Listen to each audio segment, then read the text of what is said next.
Ready? 1, 2, 3. What's up, everybody? Welcome to another episode of True Crime and Cocktails. We're so glad that you're here. As always, I am your host, Lauren Ash, and as always, I am joined by my co-hostess with the mostess, Christy Oxborrow. How you feeling? Doing great. Wonderful. How are you doing? I'm a little loose and buzzy. There she is. Look, it's rare that I drink before a record. I'd go so far as to say it's unprecedented. But I am in Toronto, Ontario, Canada. Yeah. My home on native land. And I got an invite to a friend of the podcast, Aaron Conway's house, for dinner tonight. Could I make it? No, we had to record. Did I instead just invite myself over? Yeah. Mm-hmm. I was like, I can't make it to dinner, but I could come early and have a drink. Did I have one? No. Did I have a few? Me. That's where I'm at.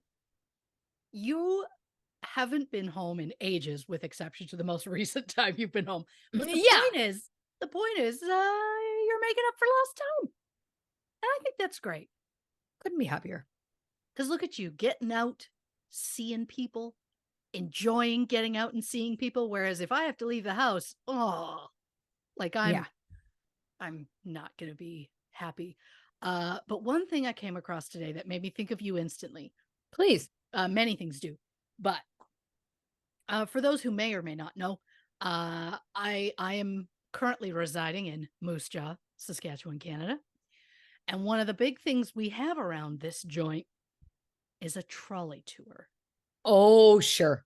Now, on my way home from 7-Eleven earlier today, because I needed it earlier today for my spirits.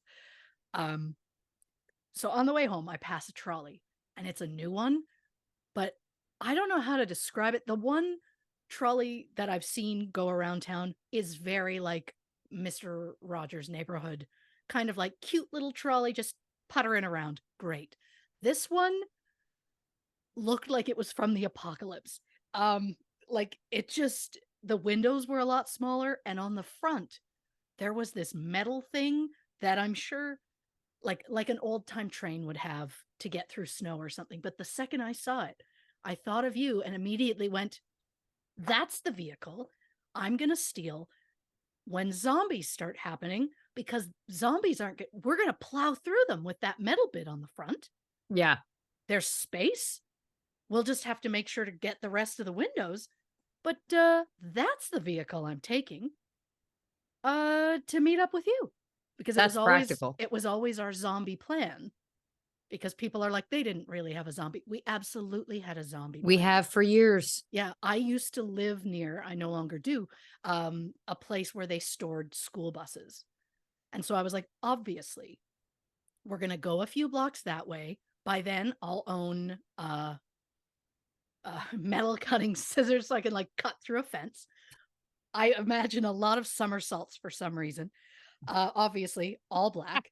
Of course. Some sort of balaclava, unless it's summer. I can't do that to myself.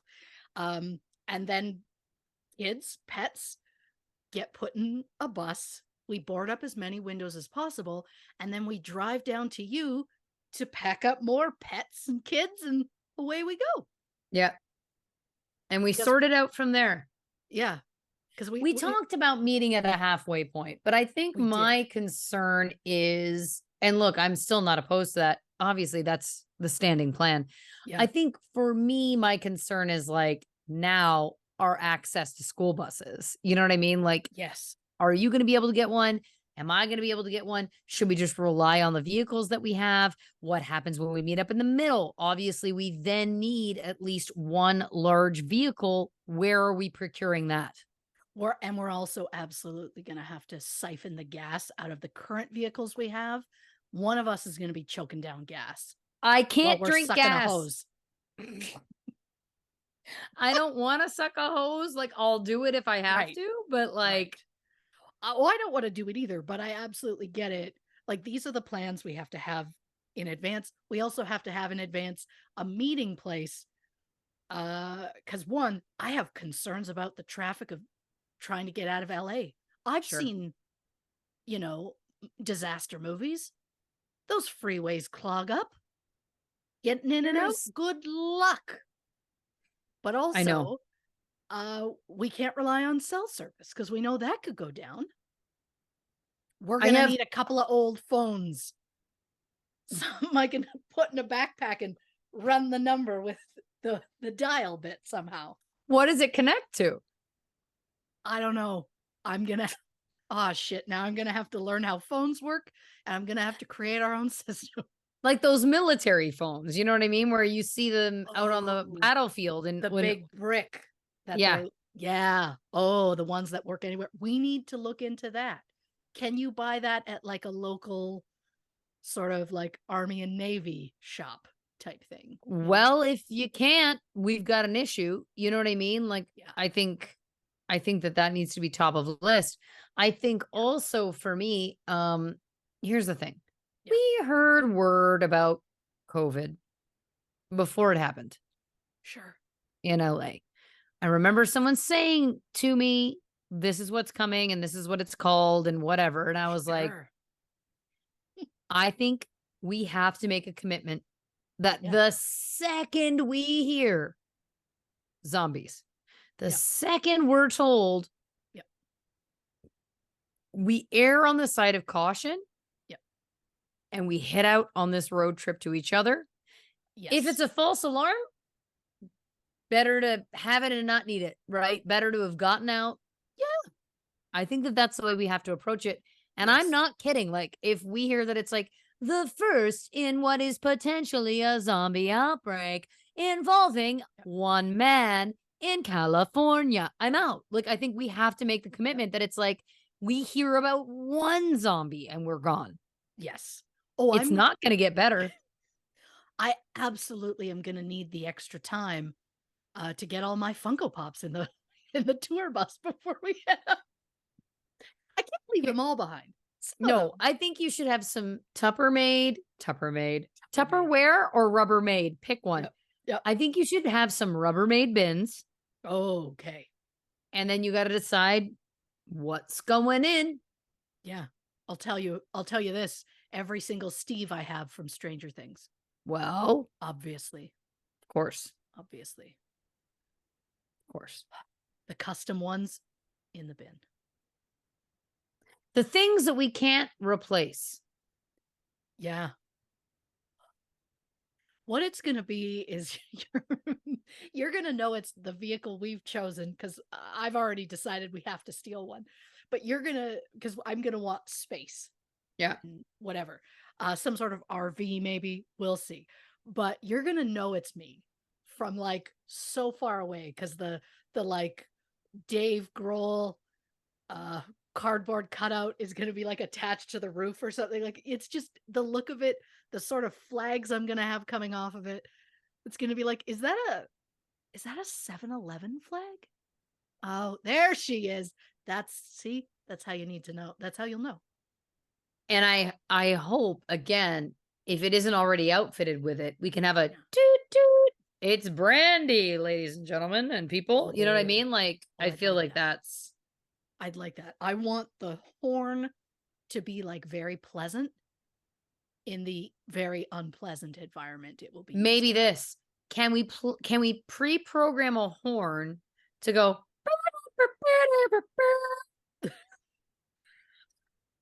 I hope so. Right? And if not, we're going to have some sort of megaphone system where we're just going to have to do it every time ourselves. So whoever drives just yells horn, and then somebody else has to quickly... Thank you for being friend. Travel down the road back again. We can't pay for any more than that. We already can't pay for that. I couldn't be happier. I would also absolutely accept the lesser known Golden Girls. Miami, Miami, you've got style. I could keep going forever. That was the song contest. Oh, sure. And Rose and Dorothy decided to work together, and Rose was she was tickling the ivories. It was a dream, and I know all the words to that song. I just love those girls, you know? Yeah. Oh my God, I'll have tried to spray paint their faces on the side of this behemoth thing we're going to be driving. Yeah. And then there'll be like a Slurpee and McDonald's fries, like spray painted on the side. I love that. Collection of spray paint. I need to add I need a list of things that I need to have in these Rubbermaid totes. I don't want to give a note. Yes. I hate to give a note. Please. It's not who I am. Do you think there's any value, if it's a priority to you, to mark the vehicle with your own zha, is there any benefit? Yeah. To maybe call me a kook. Just like really practicing ahead of time. Because I could just see this moment where you're trying to do like a McDonald's fries, which seems simple, but it feels like I could see the outcome not being what you want. Oh, I can't have the first time I use spray paint in a graffiti decorative fashion to be on the vehicle and then get laughed at by people driving past that are like, why she got a dick on there? It's not a dick, it's fries. The point is, yeah. I don't know why I'm so obsessed with the idea that we have to market the vehicle so that it's our own. It's not Mad Max. I'm not strapping somebody to the front of my vehicle. Aren't you? Aren't you? It's not Mad Max yet. You're right. Look, I haven't seen some of the older Mad Max movies, but I think there's been 2 of the newer ones, or has there only been 1 of the new ones with Hot Jujitsu? What's his name? Hot Jujitsu? What's his name? The guy who does like the jujitsu? Tom Hardy. Does he do jujitsu? I didn't know I that. don't know if it's jujitsu, but it's some sort of taekwondo type fighting or whatever. He put himself in a tournament. So did Jake Gyllenhaal, didn't he? Oh, I don't know. Sorry, that's UFC. That's UFC. Fair. Well, Tom Hardy won. And everyone was like, is that really? It is Tom Hardy. And he won. I don't know how many of those movies there were, but one of them has assaulted my brain so badly it's stuck in there. There's a scene, I don't even want to say it, but there's a scene that's in my brain that haunts me to this day. And that's what I think when I think apocalyptic. And that's why I want the trolley with, I don't even know what that thing is called, that metal thing on the front that could, like, you know, get zombies out of the way while we're traveling. The trolley go off-road? Like, is it roadworthy? Well, I don't know. I'm also now I'm like, shit, I don't know how fast that thing can go. Not fast enough. Like, what's the point of getting something if I can't hit like 80 or more? You would have to, because if these are fast-moving zombies, good luck. You're right. You're right. I also think this is going to take ice cream trucks off the list. But could we have a mini fridge? Could we? It's a necessity. Just like what I wouldn't give driving down a deserted highway, cars and bodies all over the road, and I'm just like, hey, can I get a cheese stick? Like, I want to be able to say cheese stick. Someone hands me a nice ice cold cheese stick. No one wants a lukewarm cheese stick. What I like is that you've gone for a cheese stick as your refreshing treat. Yep. Well, I assume I can't have a Slurpee machine in there because we can't deal with like the amount of things we'd need to pull off a Slurpee machine. I just have to understand that I'm going to get the last one the second we hear, woo, it's happening, going down. I'll pour myself one final one and just accept that that's it. Yeah. And then anytime I'm angry about it, take it out on the zombies. And the cheese sticks. I'm going to have to get some really big nails and baseball bats to make my own weapons. Of course. start saving bottles now for Molotovs. You know what I mean? Yeah. Look, the good news is that if we shine anywhere, it's in situations where we need to research things. So if we had to research legitimately how to make a Molotov cocktail, I think we can make that happen. I need to disclaimer this and say, don't send us recipes. No. Don't you look it up. Nope. You don't want that on your minds or your internet search histories. Just know we're talking about down the road. There's a crazy situation. We'll figure it out then. I'm going to wait till that moment. And that's when I'll Google, like, what do I need? And that's when I start looking into how I get into that. I realize now, though, I should prep by like learning electronic things. Like if we come across a radio that doesn't work, I should be able to fix it, put it together so we have a working radio. Yeah. Change a tire, I should be able to do that. What I'm hearing is we need a good month of solid zombie apocalypse training. Yes. Oh my God, we need to befriend. Oh my God. We need to befriend a doctor, preferably a surgeon who's done some like on the ground ER time. We need a vet and a mechanic. We need to BFF with them. So we have someone who's trained in all these things already. And then Tom Hardy can come because he's jujitsu, super strong fighty guy and nice to look at. I would even take one less Funko bin if to give room for Tom Hardy. A surgeon, a vet, and a mechanic walk into a bar. That's what I like. That's what I took from that. Yeah. I stand by it. Yep. Because those are the people you're going to want. They're the people I want now, if I'm being honest. The surgeon, the mechanic, or the Tom Hardy? Or someone who's a bit of all three? Or the vet. Oh, the vet, yeah. I could see you and a vet. You know, like that just makes sense. It's one of my favorite Grey's Anatomy storylines, if I'm going to be completely transparent. Yeah. Was that not Chris O'Donnell?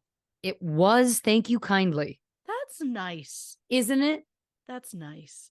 Now, did she cheat on him with Hotsy Totsy there? What was Hotsy Totsy? Do you mean Derek Shepard, a.k.a. McDreamy? Absolutely did. I think she might have. Can't believe they didn't go with Hotsy Totsy as a name. I'm sure that was on their first draft. Anyhow, yeah. Look, am I in this moment making the connection that maybe Chris O'Donnell as the vet on Grey's Anatomy was akin to Aiden on Sex and the City? Maybe I am. Oh. Maybe I am. And I don't know if people have been watching and just like that. And that's a whole other podcast. We don't have time to talk about it. But what I will say is this: Aiden is back. Jeez. Aiden is back. And if you'd like a non-spoiler Lauren Ash review, which absolutely zero people have asked for. Oh, if you think I don't ask for them constantly, I just might not ask for them verbally. Here's what I'm going to tell you. Greatest thing that's ever happened to me in my life.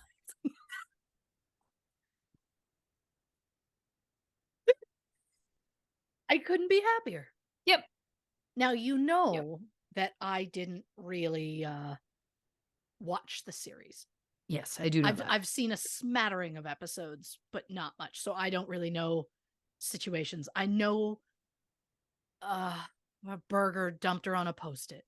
But so they were together, and then did she cheat? And that's why they ended?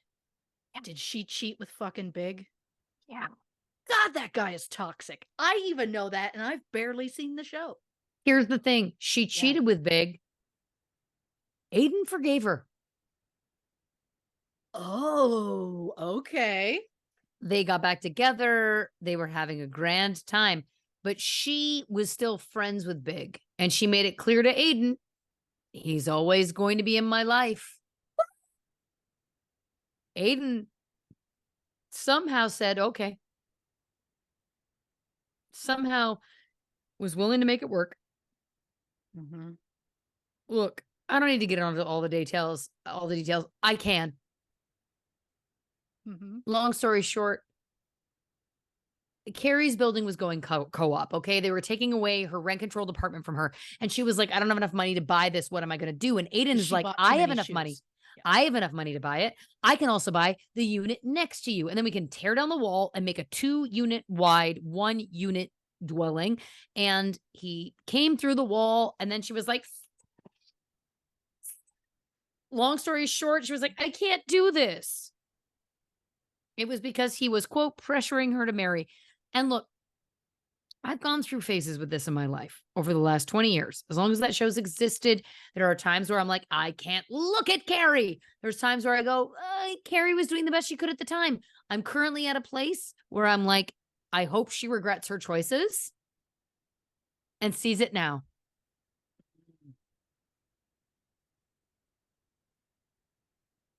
Mm-hmm. So the whole time, that he was like, oh my God, let's have this double sized place. She was like, I don't want this, but did not verbalize that to him. Or did she not let it be known that that's what she wanted? I don't think she really knew internally until he physically came through the wall with a sledgehammer. That's so hot to me. Coming through a wall with a sledgehammer. I also have to back up. I have to back up for a second and tell you, when she cheated on him originally, he was refinishing her floors for her. Oh. Wowza. Okay. It was too loud. She needed to go work at a hotel. Who shows up at the hotel? Big. She then embarks on an affair. Jesus Christ. Yeah. Even I know Big is not ever good news. And I get it. Everybody has one of those that's like, oh, that guy. She just can't get over him. No, I guess I don't. Yeah. In that moment, I was like, huh. Who would mine be? And the answer is none of them. Yep. Wow. Well, look, I would make the comment of like, God, maybe I should watch the show. It's a lot. It's a lot of show. I don't even think I've seen either of the movies. First movie, there was issues. I loved it. Second movie, hot trash. No kidding. Bad. Second movie was just done for the cash. Is that it? I think it was just the light racism that was troubling. Okay. Light to mid to heavy. I don't know. Again, it depends on where it was a different time. That's not a defense. But yeah, there was just some moments where you were like, what are you thinking? Wow. Everyone? What are you thinking? Wow. Okay. Yeah. Okay. Yeah. Well, but I mean, they still got a strong fan base though, right? They do. I think they do. They do. Okay. I'm going to just, again, this is a different podcast. I will zipper the lipper. You know what I mean?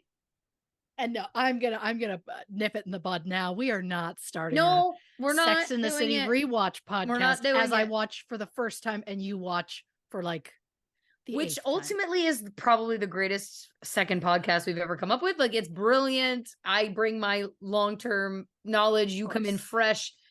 We're not doing it. We'll talk about it. I was just gonna say, fuck, that is good. It's a good idea. Oh. Look, here's where we're ultimately sitting. We're ultimately sitting in a place where I need to ask you, what you drinking over there? Well, if Hotsy Totsy didn't make it be known, I've got cherry whiskey and Coke, and then a water. Beauty. Just as a backup, you know? What I like is I'm still on the ciders as I'm known to be in Canada. This is the Nice. Okanagan crisp apple cider, delish. And then I got an unopened Diet Coke. A little something again that I'm gonna say is a Canadian speedball. You raise me up and then you bring me down. I couldn't be happier. And I want to say I was writing down Okanagan, and that took me a very long time to try and spell that. Even though Hard, you literally just did hard word. showed me the can. Hard word. It's But so listen, let's get into the episode. We're of course discussing Patty Hearst this week, and I feel like I know a lot about this case, but do I? Answer, probably not. So, for all of us who are unclear on the history of this case, let's get you up to speed right now. In February 1974, 19-year-old heiress Patty Hearst was abducted from her own home. The group responsible believed that they could use Patty to draw attention to the oppression and injustice of poor people in America. But just 2 months after Patty was taken, she shocked the world by joining her captors and helping them rob a bank. Patty remained with the group for 17 months, during which time they robbed more banks and even planted bombs. When they were finally arrested, Patty claimed that she was just an innocent victim and that they had been brainwashed by her captors to go along with their crimes. Was Patty Hearst really a helpless victim who got brainwashed? Or had she simply grown bored with her life and was looking for excitement? Christy Oxborrow investigates. damn right she does. Damn right. And I'll say it. Prior to this, I knew nothing. I knew of her, and I knew she was kidnapped, and I knew she robbed a bank. And that's kind of where my knowledge of it ended. But this is why we do what we do. So, disclaimer off the top, this episode will contain brief, very brief mentions of rape and suicide. So, trigger warning for those who need it. Now, before I can fully get into Patty's story, I need to briefly mention her grandfather, William Randolph Hearst. I don't have a ton of time to devote to him, so this is like a Cliff's Notes version. George Hearst came from humble beginnings, and he managed to become a self-made millionaire. After graduating from Franklin County Mining School, he started working at a mine, which led to George owning a mine, which eventually led to him owning multiple mines as well as multiple ranches in California. At one point, George was elected to the state assembly, but he failed to get reelected after he voted against the 13th Amendment, which abolished slavery. The fact that he was against that, was that a sign that George was trash? Yeah. Yeah, I think it was. I think so. There was also the fact that he was, when he was 41 years old, he married a 19-year-old girl. That'll do it. So, yeah, George Hearst was trash. George and his wife Phoebe had one child, William Randolph Hearst, in 1863, which was basically the middle of the American Civil War. William had his father's insatiable hunger for power, so after being expelled from Harvard, William persuaded his father to let him run the San Francisco Examiner, a newspaper that George allegedly won in a poker game. And while the paper was struggling at the time, William completely turned it around. And long story short, William managed to go from running the single paper to running a massive media empire that included 28 newspapers, 13 magazines, 8 radio stations, and 2 movie studios. I could talk about William for a long time, but I won't because it's mostly boring. But the part we all want to hear is the tea. 2 days before William's 40th birthday, he married a 21-year-old showgirl named Millicent Wilson. Like father, like son. William and Millicent had 5 sons, including George in 1904, William Randolph Jr. in 1908, John in 1909, and twins Randolph and David in 1915. When Millicent was pregnant with the twins, William saw a Broadway show featuring an 18-year-old actress named Marion Davies. William became completely enamored with Marion, and 2 years later, they started a very public affair. You know, when Marion was 20 and William was 54. In 1919, William co founded a movie studio so that he could cast Marion in the studio's projects. When William's mother died in 1919, William inherited his father's fortune as well as a ranch in California. The ranch covered 250,000 acres and eventually included a private zoo. William had a massive estate built on the property, which came to be known as Hearst Castle. In 1924, William and Marion moved to California together, which shockingly upset William's wife Millicent, who was living in New York at the time. Millicent separated from William, but they remained legally married until William's death in April 1951. 6 months after William's death, Marion, who had been with him for 30-some years, married a sea captain named Horace Brown, and they remained together until Marion's death 10 years later. Prior to his death, William made some questionable choices. The Revenue Act of 1935 introduced the wealth tax, which was meant to help the poor during the Great Depression. For allowing the tax, William called President Roosevelt an anti-American communist in all of his newspapers, and then started publishing articles written by Hitler. The public backlash somehow forced William to live in seclusion for the rest of his life. Wowzer. Yeah. Right out the gate, William. Jesus. Yeah. And just when you think that was all the tea that I had about William, there was an actress named Patricia Lake. She was born in June 1923. She grew up being told that she was the niece of Marion Davies. But later in life, Marion admitted to Patricia that William and Marion were her biological parents. Marion said she went to France to give birth, and she gave the baby to her sister. William financially supported Patricia and left her a significant trust in his will. Patricia admitted the truth publicly on her deathbed in 1993. Wow. William Randolph Hearst was the inspiration for the 1941 movie Citizen Kane, which was basically the story of a media mogul who dies power-hungry, hated, and alone in a massive mansion.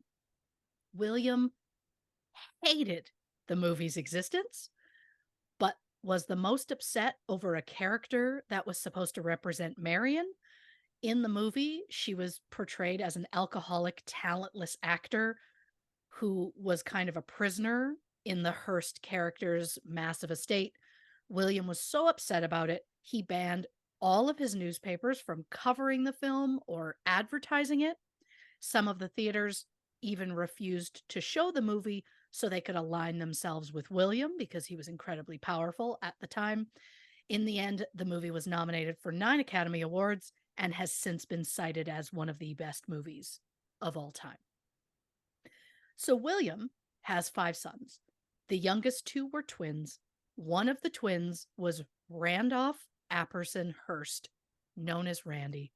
He graduated from Harvard in 1938 and joined the family newspaper empire, which was now called the Hearst Corporation. That same year, 1938, Randy married Catherine Wood Campbell, who was only about 2 years younger than Randy, which is a nice change from Randy's ancestors.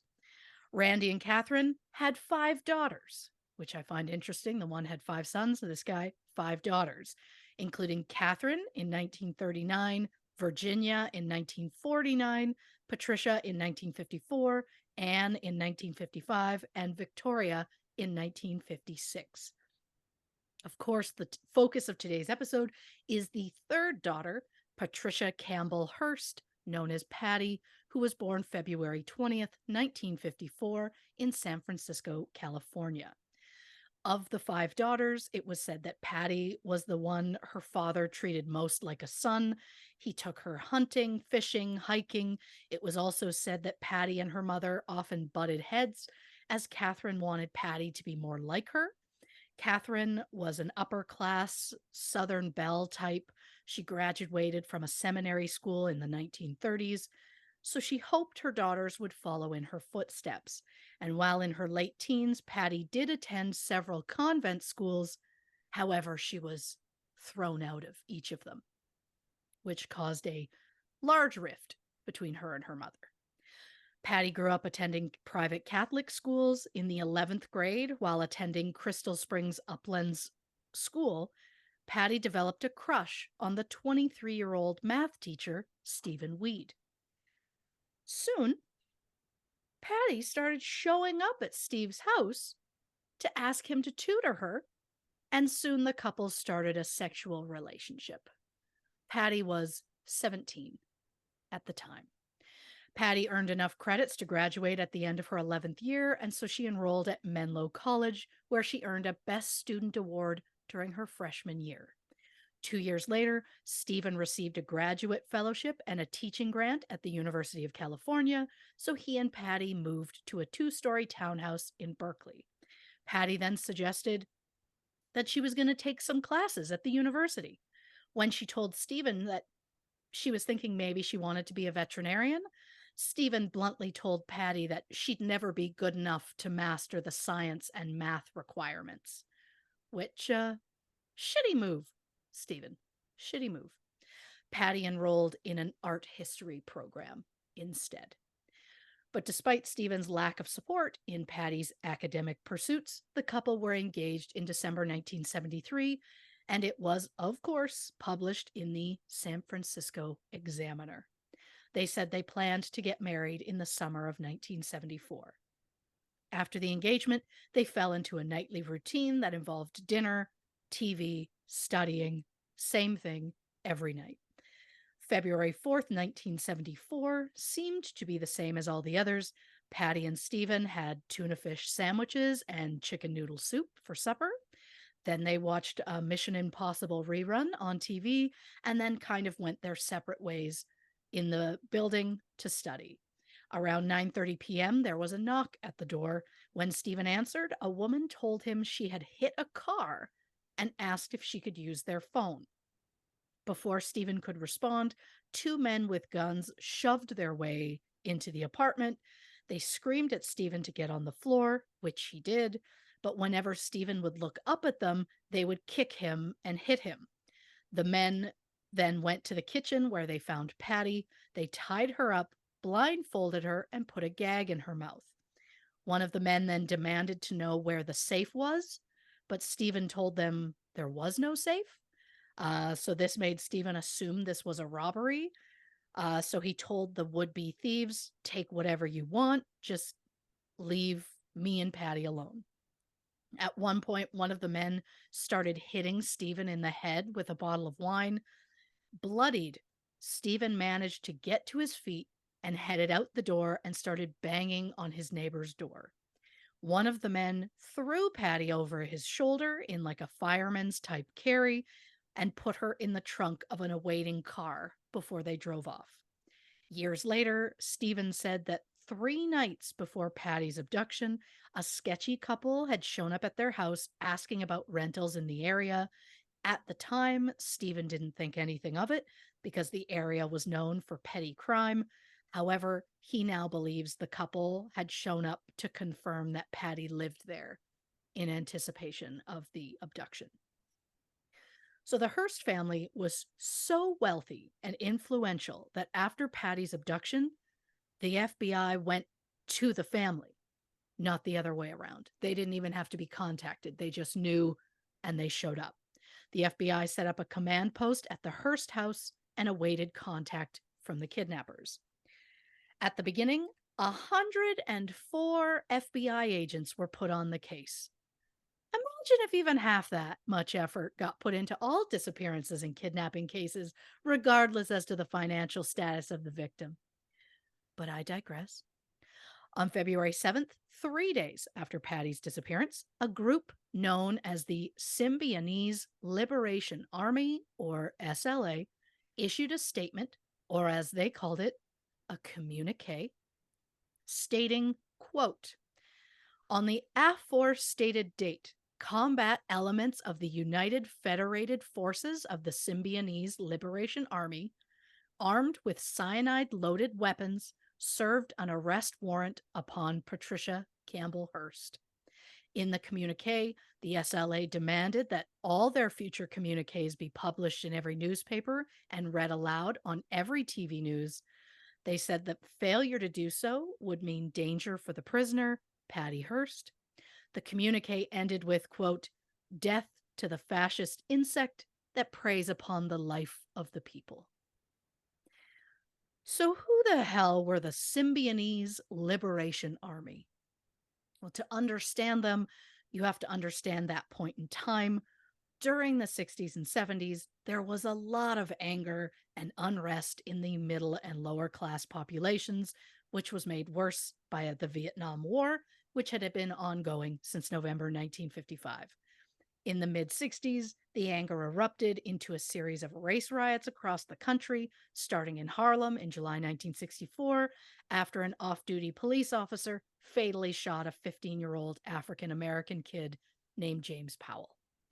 An estimated 8,000 Harlem residents took to the streets. They broke windows, they looted businesses, started setting fires.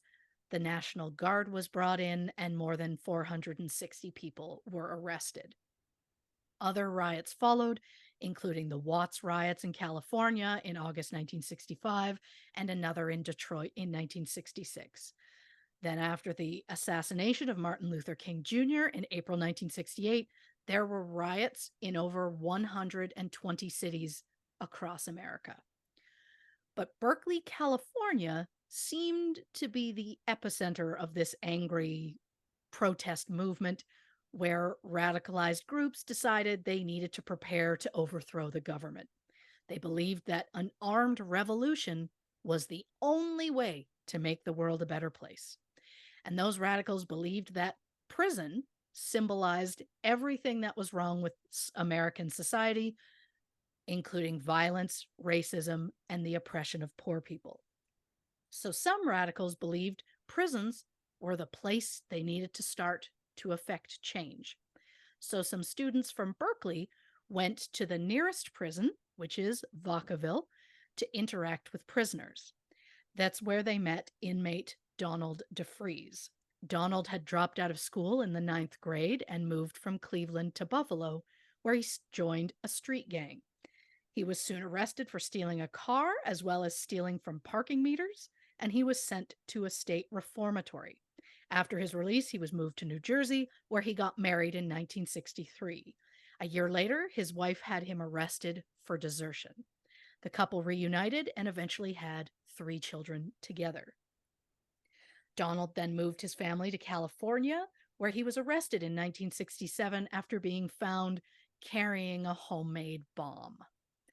He was given 3 years probation. 2 years later, Donald and an accomplice were arrested for kidnapping the caretaker of a synagogue. They were acquitted. Donald was soon arrested again, this time in Cleveland, after police spotted him on the roof of a bank carrying an 8-inch dagger and 2 pistols. Donald paid $5,000 bond and skipped town and headed to California. A month later, Donald physically assaulted a sex worker, stole a check from the woman's pocket, and got caught trying to cash it. The ordeal resulted in a shootout with police outside the bank.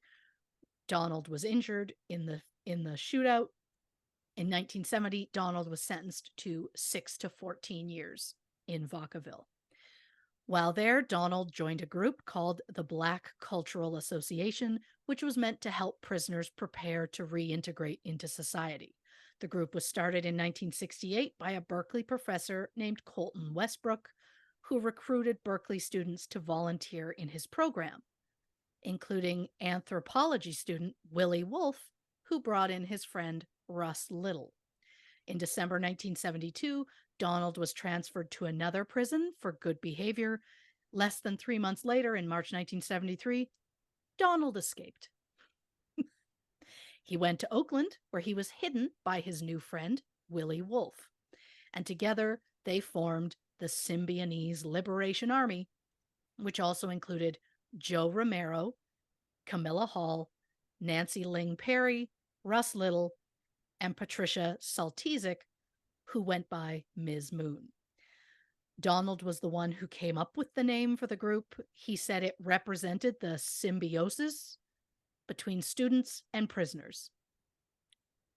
Donald was the only prisoner, so I felt that was an interesting choice. But Donald also came up with the group's logo, which featured a 7-headed cobra, each head representing a core value of the SLA, which also happens to align with the 7 principles of Kwanzaa. These include self-determination, unity, creativity, collective work and responsibility, purpose, faith, and cooperative production. The SLA's ultimate goal was to, quote, unite all oppressed people into a fighting force and to destroy the system of the capitalist state and all its value systems. The SLA believed that they could truly bring about change in the world if they engaged in small-scale violence. But at first, they didn't really have any big plans. Then in November 1973, they saw a news report about Marcus Foster, the superintendent of the Oakland Unified School District.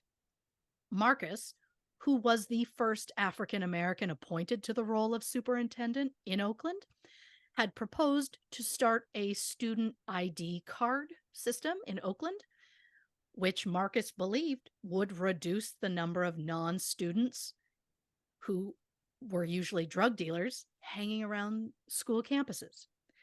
But Donald and the other members of the SLA believed that this ID card system was fascist, and therefore Marcus had to die, which feels like a real leap.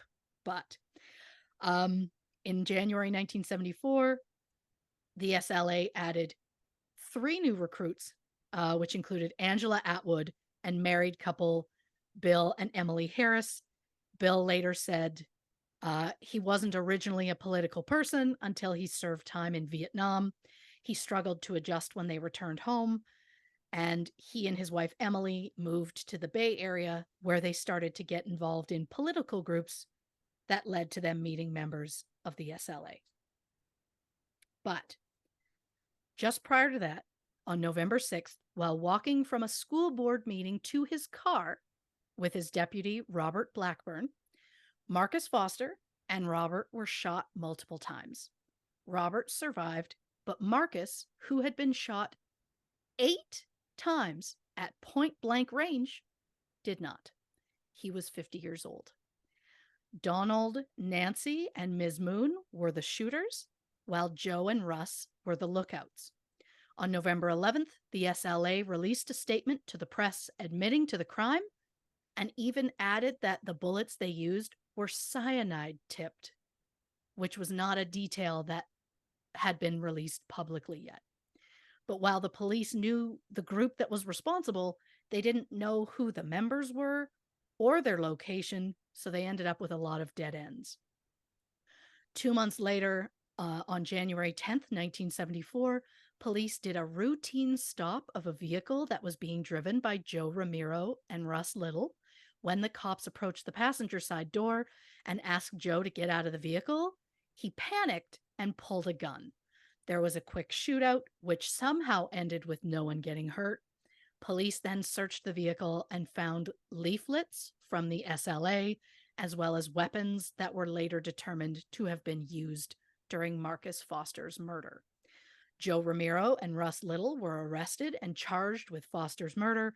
Both refused to speak about the SLA. After they were caught, the rest of the group decided they needed to abandon their safe house and move on. But first, they soaked the place in gasoline and set it on fire to destroy any evidence. However, when they were leaving, they closed the garage door, which cut the oxygen off to the fire. So the fire died out and left lots of evidence for the police. There were multiple weapons, SLA leaflets, and even a list of potential kidnap victims. One of the names on that list, Patricia Hearst. The SLA wrote Patty's name down after they read her engagement announcement in the newspaper. At the time, the Hearst name was synonymous with wealth, and the SLA saw them as the enemy of the people. And while police discovered this potential threat less than a month before Patty was actually abducted, they never warned Patty or anyone else on that list, which I'm not a lawyer, but smells like a lawsuit to me. Yeah. Because that is wild to me. But the SLA members later said they decided to move ahead with the plan to kidnap Patty as retaliation for Joe and Russ being arrested. Some members of the SLA wanted to respond to the arrest in a far more violent way, such as, a murder. But Bill, Emily, and Angela, the newest recruits, suggested they just go with a simple kidnapping. They wanted to kidnap someone innocent because Joe and Russ were innocent and they liked the parallels. The SLA said they believed Patty was a symbolic target because she was the heiress of a media empire, and they saw the media as an arm of the US government. So the group did surveillance on the townhouse where Patty and her fiance lived. They noticed the front door was blocked by the street, so they knew they wouldn't be seen if they went at night. 3 cars were used. Willie and Ms. Moon were in one car as lookouts. Nancy and Emily were in another car, and Camilla drove the getaway car. So Donald, Angela, and Bill did the actual kidnapping.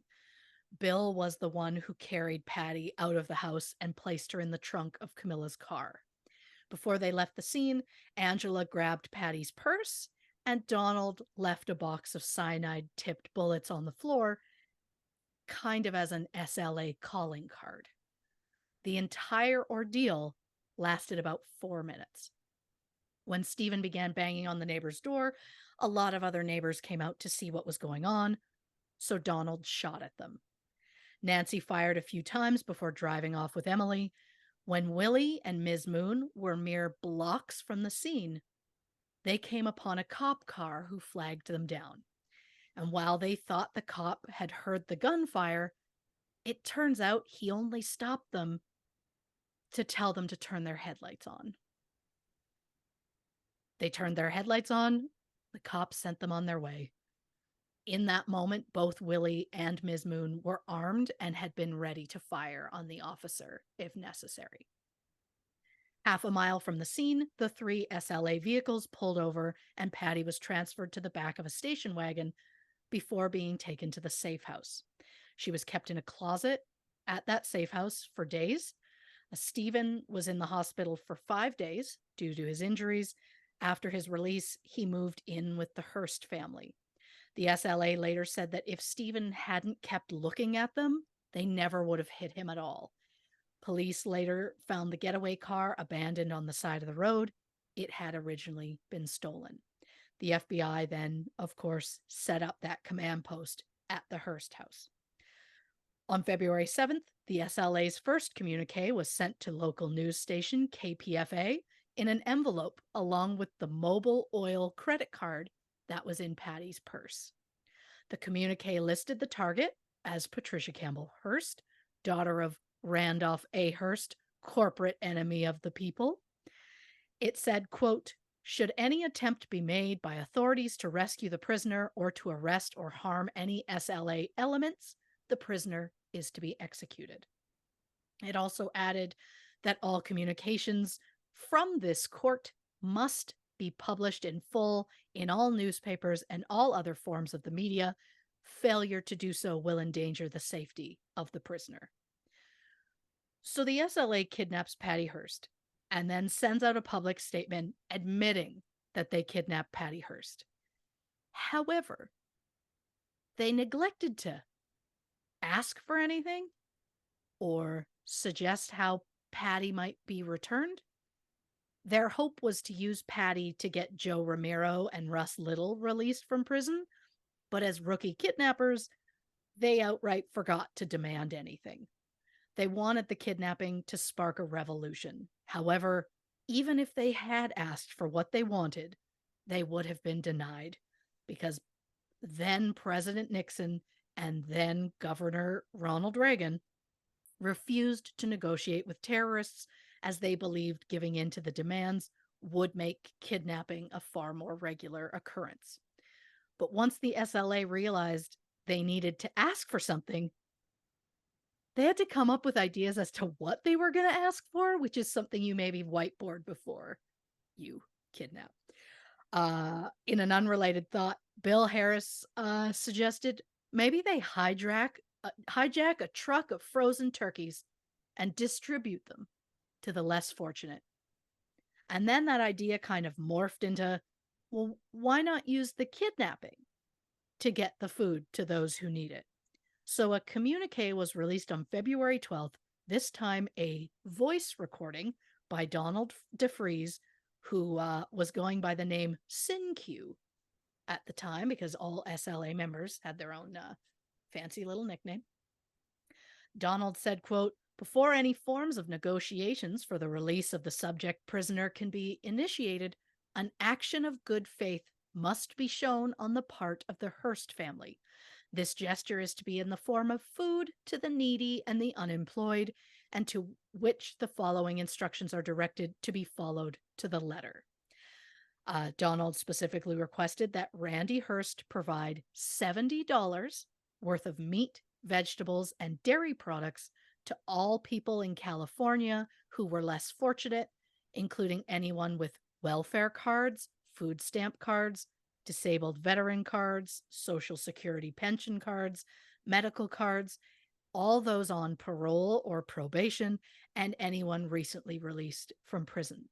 He asked that the food be distributed in 7 of the biggest cities in the state, and that at least 5 stores be used as distribution points so the lineups wouldn't have to be long.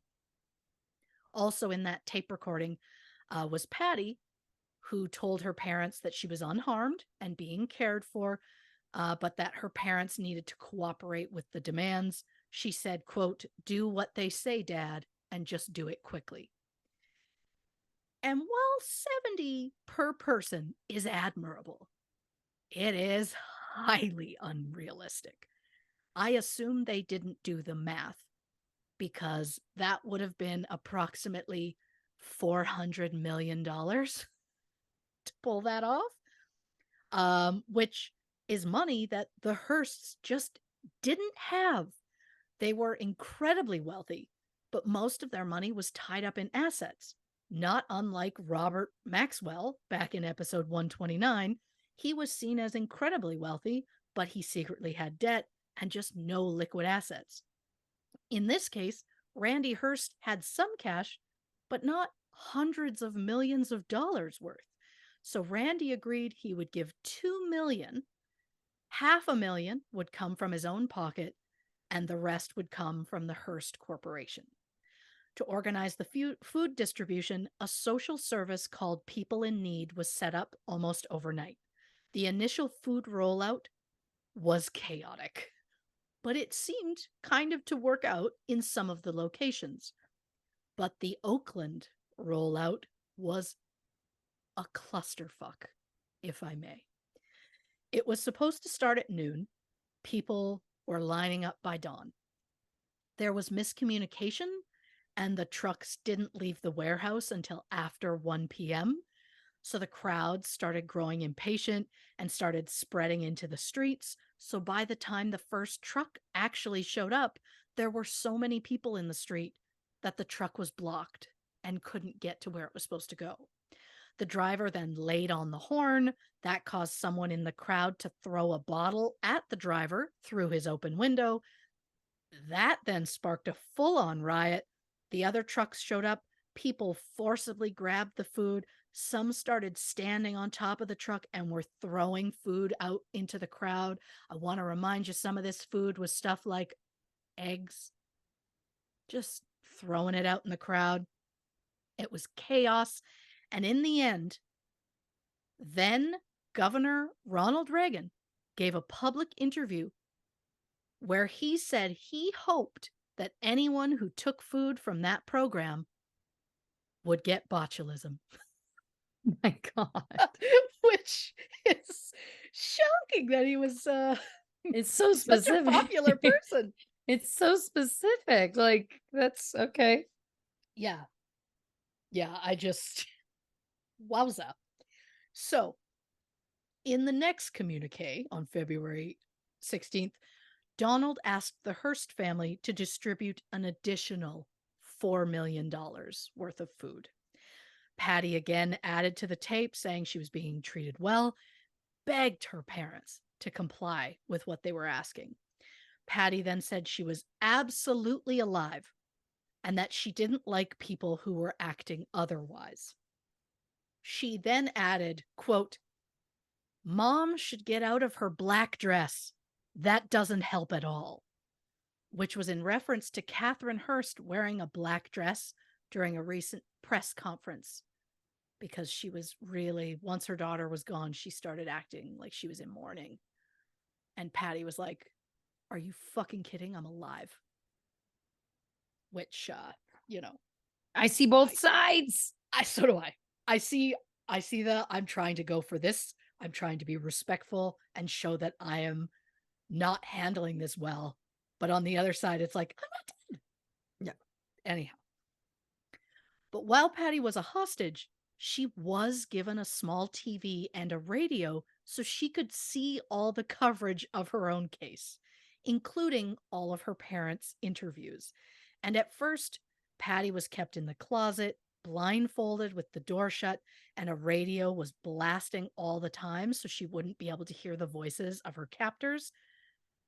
But after a couple of days, they turned the radio off, they left the door open. 3 members of the group were assigned to interact with Patty so she wouldn't be able to identify everyone after she was released, because that's the thing. The entire time, the whole plan was she's going to be released, which is why she was kept blindfolded. She can't see our faces because we're going to release her. Those assigned to her were Nancy Ling Perry, Angela Atwood, and Willie Wolfe. At first, Patty feared them because she knew about Marcus Foster's murder and she knew what they were capable of, but eventually she came to trust them as they explained to her the idea of a revolution and the selfishness of the upper class. They told Patty that women weren't second-class citizens, but people of their own who could make their own decisions. Patty was given SLA leaflets to read so she could try and understand where her captors were coming from. They even showed Patty that they weren't the enemy by teaching her how to use a shotgun. Patty's father, Randy, responded to that $4 million donation request with a statement read at his front door. He came out of the house.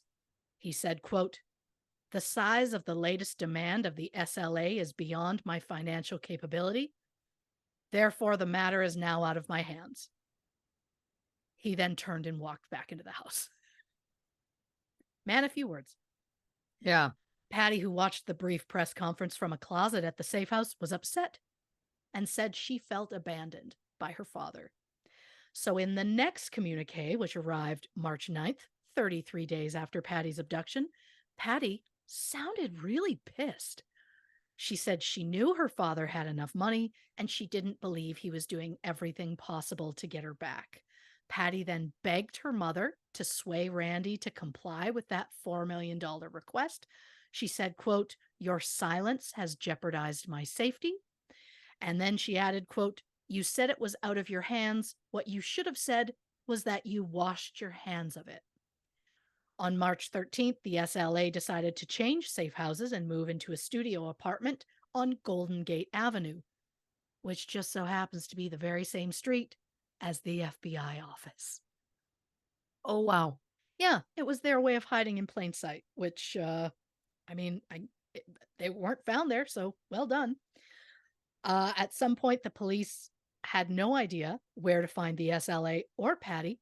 Investigators worked with 4 different psychics to try and find a trace of Patty.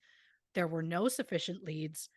The same day the SLA moved, Governor Reagan announced he had appointed Catherine Hearst to a 16-year term on the Board of Regents, which is a governing board of the University of California, who were trying to crack down on protests at Berkeley.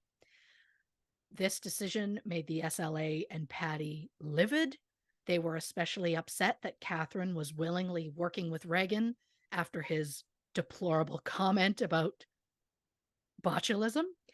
Patty was so angry, she sent a communique to the press on April 3rd, almost 2 months after her abduction. In the tape, Patty said, quote, "Mom, Dad, I would like to comment on your efforts to supposedly secure my safety. The People in Need giveaway was a sham. You attempted to deceive the people. You were playing games, stalling for time which the FBI used in their attempts to assassinate me and the SLA elements." Quick footnote, no, they didn't. There was no attempted assassination whatsoever.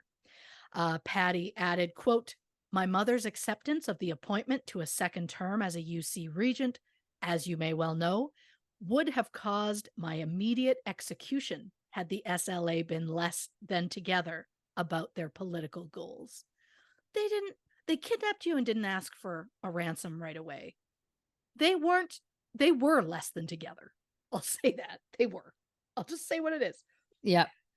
Then Patty added a moment to her fiance, Stephen Weed.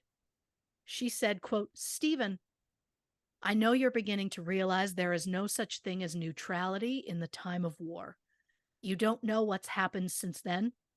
I have changed, grown, I've become conscious, and can never go back to the life we led before." And in a shocking turn of events, Patty said, quote, "I have been given the choice of being released in a safe area or joining the forces of the Symbionese Liberation Army and fighting for my freedom and the freedom of all oppressed people. I have chosen to stay and fight." Wowzer. Well, breaking it, what is the moment that many of us may have perceived of Patty Hearst? Let's go and have another drink. Hit the can. And I guarantee we're going to come back with more on this episode, and Christy's going to get this vibration. They go, oh, wow, maybe this wasn't what I thought. That's what we do here on TCAC. Never called the show by its initials before. Get a drink, hit the can, and we'll be back with more about Patty Hearst on this episode of True Crime and Cocktails. 1, 2, 3. Welcome back to this episode of True Crime and Cocktails. We are, of course, discussing Patty Hearst. Before the break, I teased that maybe there's more coming with nothing to base that on, except my hunch, because I know Christy Oxborrow brings the goods. So I throw it back to you. Where are we at? Well, better to have a hunch than a hunchback. I'm so sorry. I appreciate that. But you'd be adorable, by the way. With a little hump? Yeah, you would. Yeah, I would. You as like a 95-year-old just shuffling in slippers and a muumuu with a slight hump. I mean, adorable. It's you and me sitting at a piano. Miami, Miami. Yeah. Anyhow, fuck. Doesn't take much to distract me. So, 2 months after Patty Hearst was first abducted, she publicly announced that she had joined her abductors and become a member of the Symbionese Liberation Army, or SLA. But 2 weeks prior to that, the SLA moved to a new safe house and realized they were kind of short on money, and having an extra mouth to feed was turning out to be too much for them, financially speaking. So they told Patty they were going to let her go. But Patty told them she didn't want to go home. She was frustrated with her parents and their response to her kidnapping. So Patty asked if she could join them. They accepted her as one of their own, and Patty even started a romantic relationship with Willie Wolfe, who was a physician's son who had gone to a prep school before attending Berkeley, where he studied anthropology. As a sign of his affection, Willie gave Patty a necklace of an Olmec monkey, which is like he got it somewhere in New Mexico at like some sort of dig at school. I don't know. The point is, he gave her this necklace. From the best I could tell, he had one as well, and they wore matching ones, I think. Anyhow, it'll come up later. But if Patty was going to join them, that didn't exactly help with their money problems. Not to mention, the communique had said that Patty was now on their side, but the SLA wanted a way to prove that she was on their side. So, in a case of two birds, one stone, the group decided to rob a bank. But to get their point across, they specifically chose a bank that had security cameras and made sure that Patty was front and center the whole time. On April 24th, 79 days after Patty was taken, they headed to the Hibernia Bank in San Francisco in two groups.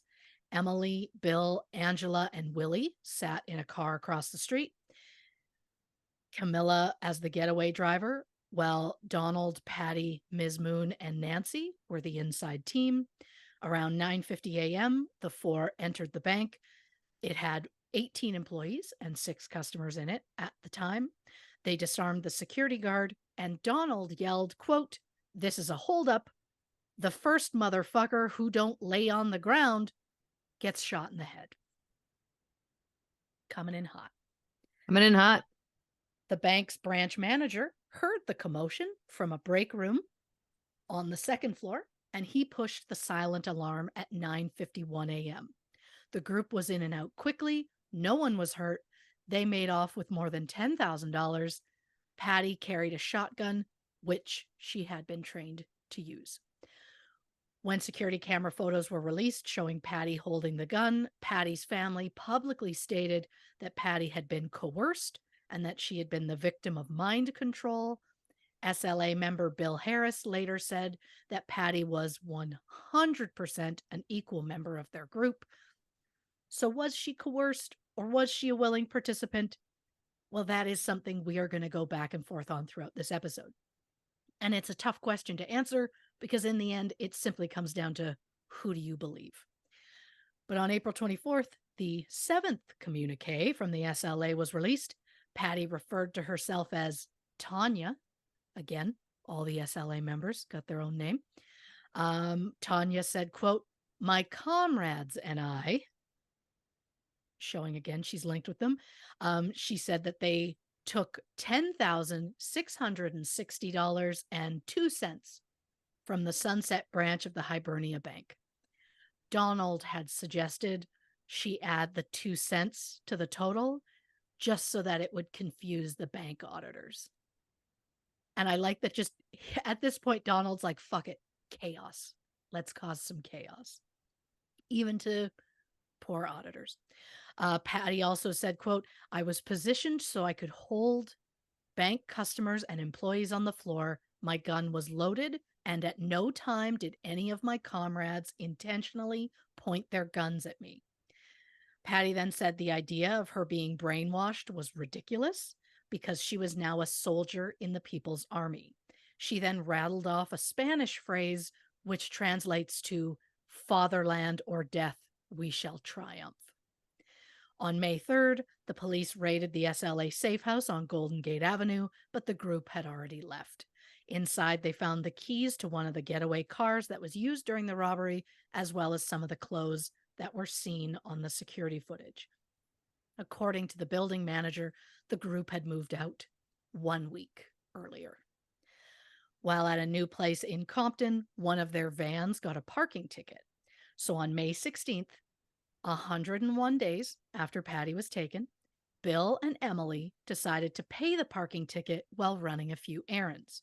They carried an envelope of cash, which they planned to mail while they were out. Patty asked if she could tag along, and they agreed. Patty waited in the van while Bill and Emily went inside Mel's Sporting Goods around 3:50 p.m. While looking around, Bill picked up a shotgun bandolier, but then he worried it would be a suspicious purchase, so he put the item back on the shelf. However, A clerk had seen Bill wandering around with the item, but didn't see Bill put it back. So when Bill left the store, the clerk chased after him, asking Bill to empty his pockets. The clerk got Bill to the ground and started putting handcuffs on him, which is wild that was the next step. Patty, who had been sitting in the van with the keys to the vehicle the whole time on her own, she also was sitting there with multiple weapons. She sees that Bill's getting pinched. And so instead of just laying low or trying to take off on her own, she pulls out a gun and starts firing. She fired off an entire magazine and then grabbed a second gun and fired off another 30-round clip. At the gunfire, the clerk ran while Bill and Emily headed for the van, and the three took off.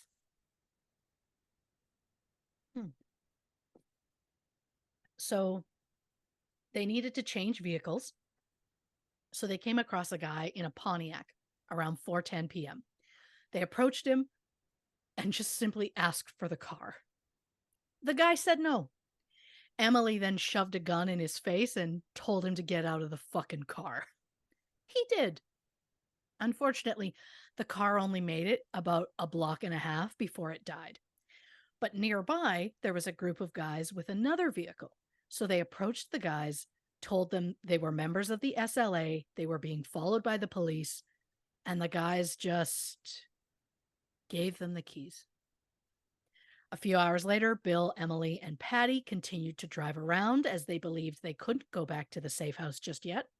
Later that night, they came across a van that was for sale. Emily approached the house and asked the vehicle's owner if she could take it for a test drive. 18-year-old Tom Matthews agreed, and after a block, she pulled over, and Bill and Patty got in. Tom later said he didn't immediately recognize Patty because she was wearing a dark wig at the time. Tom also said he was never scared because they all just kind of seemed really nice. They stopped somewhere to pick up a hacksaw, and Tom helped cut the handcuff that was hooked to Bill's wrist. Tom later told police that Patty proudly told him that she had saved her comrades. Emily and Patty later pretended to hitchhike so they could steal a new car and then give Tom the keys to his van and let him go on his way. Around 10:30 p.m., a revolver discovered at the scene of the sporting goods shooting was officially linked to Emily Harris.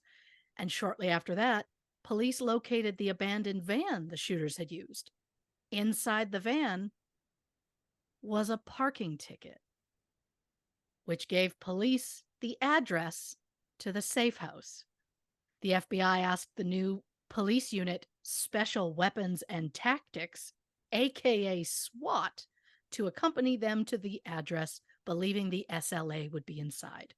Fun fact, the first SWAT team was created in Los Angeles after the 1965 Watts riots. The purpose of the new team was to specifically help during violent uprisings. Also, if you'd put a gun to my head, I could not have told you what SWAT stood for prior to this. So, the more you know. No. That would have been a smarter way of doing it, yes. So, all that was found at the safe house was a radio tuned to police calls, some SLA leaflets, and more than a dozen weapons and over 4,000 rounds of ammo. No member of the group was in sight. Bill, Emily, and Patty, realizing that they had left that ticket in the vehicle, realizing the safe house was blown, knew they had to hide somewhere and that it was smart to hide in somewhere highly populated, again, hide in plain sight. So they went to Disneyland. I highly doubt they went on the teacups, but that's not the point. That would have been them missing out. So unbeknownst to the police, the remaining 6 members of the SLA, which included Donald, Angela, Ms. Moon, Camilla, Willie, and Nancy, had gone to a house around the corner from the safe house at 1466 East 54th Street. Donald told the occupants that his friends were being pursued by the police and that they needed a place to stay. He offered them $100 and they let the people in the house let them in. While the police were surveilling the area, a neighbor approached them to say they saw a group of people enter that house. So at 5:54 p.m., police used a bullhorn to say the house was surrounded and that the occupants should surrender. 8 minutes later, an 8-year-old boy and a man in his 30s left the house. Police asked the man who was inside. The man said no one. They asked the kid. The kid said, and I quote, "A bunch of white people with guns." Amazing. When the rest of the occupants refused to come out, the SWAT team fired 2 cans of tear gas into the house at 5:53 p.m. The SLA members immediately responded by yelling, "Hey, pig, smoke this," and then just a barrage of gunfire. The police responded with their own gunfire and sent in even more tear gas, but there was a gas can in the house that got hit with some of the gunfire that spilled gas on the floor, and that second round of tear gas hit that gasoline and ignited it, and that house just went up in flames. At the sight of the flames, the police used the bullhorn again to ask for a ceasefire and said no one would be harmed if they left the building. A woman in her 30s, who somehow managed to be asleep up to that point, despite all the commotion going on, ran out of the house, but the 6 SLA members remained inside. Thick black smoke poured out of the house, but no member of the SLA attempted to surrender. The entire event was broadcast live on TV, and Bill, Emily, and Patty watched the entire thing unfold in real time. The entire event lasted 62 minutes. 23 homes in the area were damaged in the shootout. However, no innocent bystanders or police officers were injured in the event. All 6 SLA members in the home died during the shootout. Nancy Ling Perry ran out of the house wearing a gas mask and holding a pistol in each hand. She was shot and killed. Nancy, who was known to the SLA as Fahiza, was 26 years old. The bodies of the other 5 were later found in the house. Donald DeFries, aka Sinew, was 30 years old. Camilla Hall, known as Gabby, was 29. Angela Atwood, known as Jelena, was 25. Patricia Saltizik, known as Ms. Moon, was 24. And Willie Wolf, known as Cujo, was 23. Police recovered 18 weapons and 2 pipe bombs from the house. The LAPD and SWAT later claimed they were outgunned. But I don't know. I mean, yes, the SLA seemed to have better guns because they had far less people in the house shooting than the LAPD and FBI had. However, it was estimated that the LAPD fired 5,300 rounds in that 62 minutes. Wow. The SLA fired between 3,000 and 4,000 rounds. So were their guns more powerful? Absolutely. But in the end, there was still more power behind the FBI and LAPD. Not to mention, the LAPD, again, in 62 minutes, fired 83 tear gas canisters, which to me feels like overkill. But, you know, I'm just a civilian. What do I know? So, Bill Harris, who at this point was in Disneyland with his wife Emily and Patty Hearst, he later said that Patty was devastated after Willie's death, and that his death ignited her desire to retaliate against the police. But with few resources and very little money, the group knew they needed a new plan. After a few weeks of hiding out, they returned to LA on May 27th and got themselves a new safe house in East Oakland. But now the SLA was only 3 members. Bill Harris, known as Tico, Emily Harris, known as Yolanda, and Patty Hearst, known as Tanya. So they started looking for some new allies, which they found at a political rally at Berkeley on June 2nd. Kathleen Celaya, known as Kathy, gave a very strongly worded memorial about her best friend, Angela Atwood. Kathy said the SLA members were, quote, viciously attacked and murdered by 500 pigs in LA while the whole nation watched. Kathy gave the group some money and told them to keep fighting. In a communique released to the media on June 7th, Bill said the SLA had been murdered and he blamed the fascist pig media. Mm-hmm. The communique was their way of memorializing their fallen comrades. Patty, aka Tanya, spoke briefly about all 6 who had died. She said she loved Willie and that neither of them had loved another the way they loved each other. And this is a quote from the tape. Quote, probably because our relationship wasn't based on bourgeois fucked up values, attitudes, and goals. She said that she had been, quote, ripped off by the pigs when they murdered Cujo, ripped off in the same way that thousands of sisters and brothers in this fascist country have been ripped off by the people they love, we mourn together and the sound of gunfire becomes sweeter.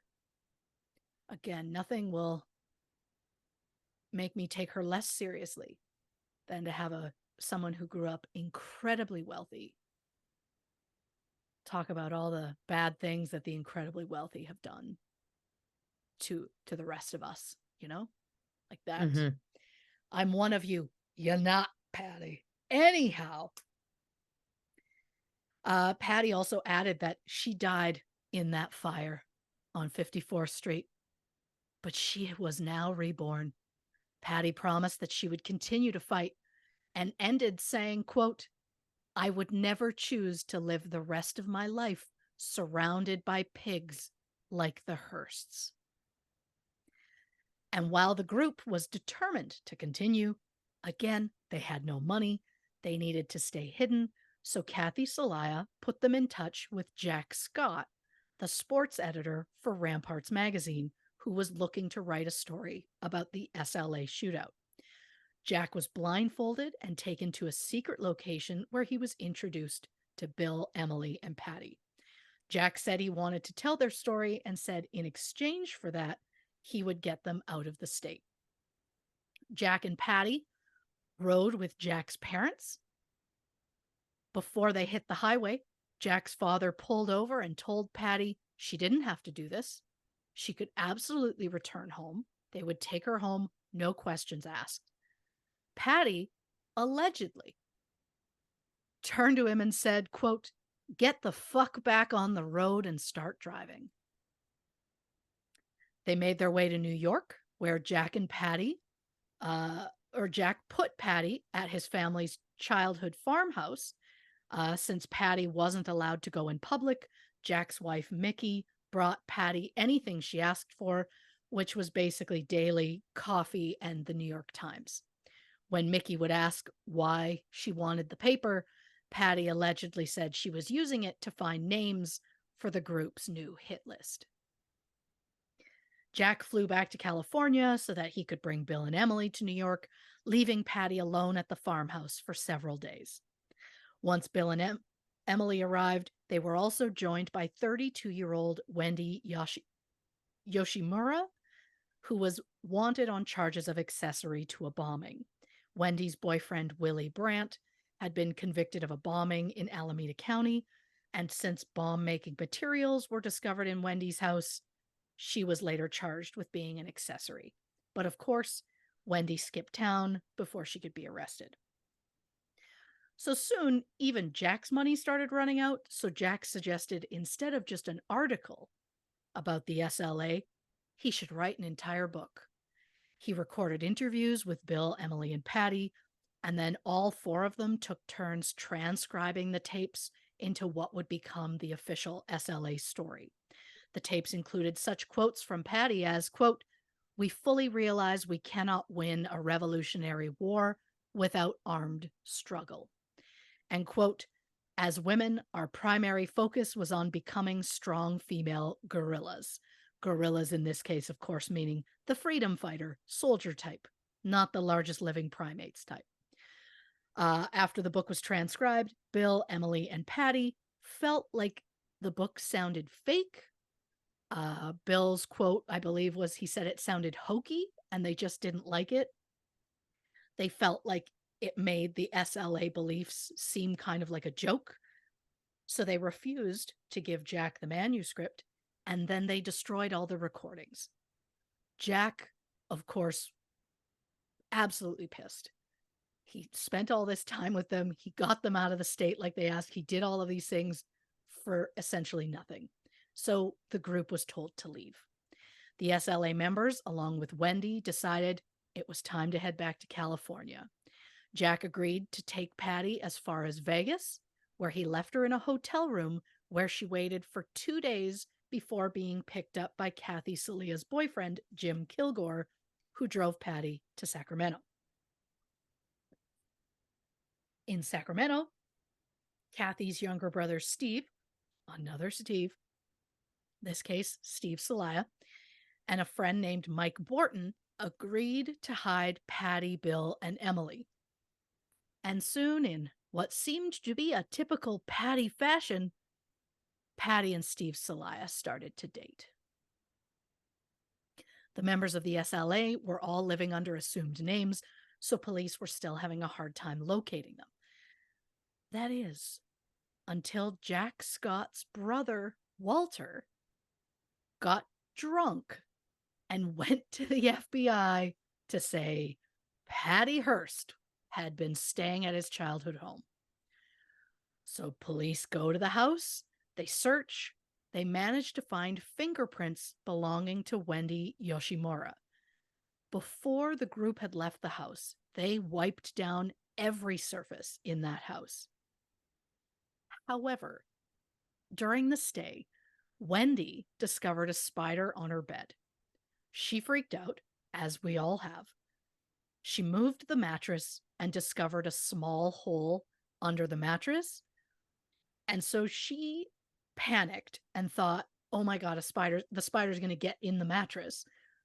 So she took some newspaper and rolled it up and shoved it in that small hole to prevent the spider from getting in there, which all of it sounds like one of my deepest nightmares. Police found Wendy's fingerprints on that newspaper that was rolled up and shoved in the mattress.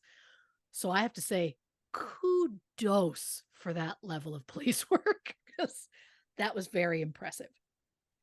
So this was the first time police were able to link Wendy with the SLA. So they knew Wendy's boyfriend, Willie Brandt, was in jail, so they checked the prison log to see who all has visited this boyfriend. And so that's how they got the names Kathy Salia, Kathy's sister Josephine Salia, and Steve Salia. Without realizing that the police were on their trail, the SLA decided to replenish their funds by robbing another bank. And by bank, I mean banks, as in two. The first was the Guild Savings and Loan in Sacramento on February 25th, 1975. Patty did carry a loaded weapon throughout the robbery, and the group walked away with $3,700, which is equivalent to about $21,000 in 2023. And since the robbery went off without a hitch, they decided to do one more. But this time, they wanted to be sure that there were no security cameras. So after some surveillance, Bill and Emily Harris chose the Crocker National Bank in Carmichael, California. Jim Kilgore, Mike Borton, Emily Harris, and Kathy Salia agreed to go inside. Steve Salia and Bill Harris waited in a backup car outside. Patty Hearst and Wendy Yoshimura waited in a third vehicle. So on April 21st, 1975, the members of the inside team waited in line behind 3 customers, which included a mother of 4 named Myrna Opsahl. When the bank opened at 10 a.m., they all walked in, and the SLA immediately started screaming at people to get down. During the commotion, Emily took the safety off her gun. For whatever reason, it accidentally discharged, and Myrna was shot in the stomach. Bank employees rushed to get towels from the bathroom, but they couldn't get the bleeding to stop, and Myrna did not survive. She was 42 years old. In the state of California, if you're an accessory in a felony that involves a death, you and everyone that's involved is charged with murder, whether you were responsible for it or not. So technically, every SLA member that was at that scene, both in the bank and outside, should have been charged with murder. Would they ever face those charges? The answer to that is coming up later in our show. So the SLA managed to make off with about $15,000 before the police arrive. After Myrna's body was removed from the crime scene, the bank employees were left to clean up the blood, which is horrifying to think about.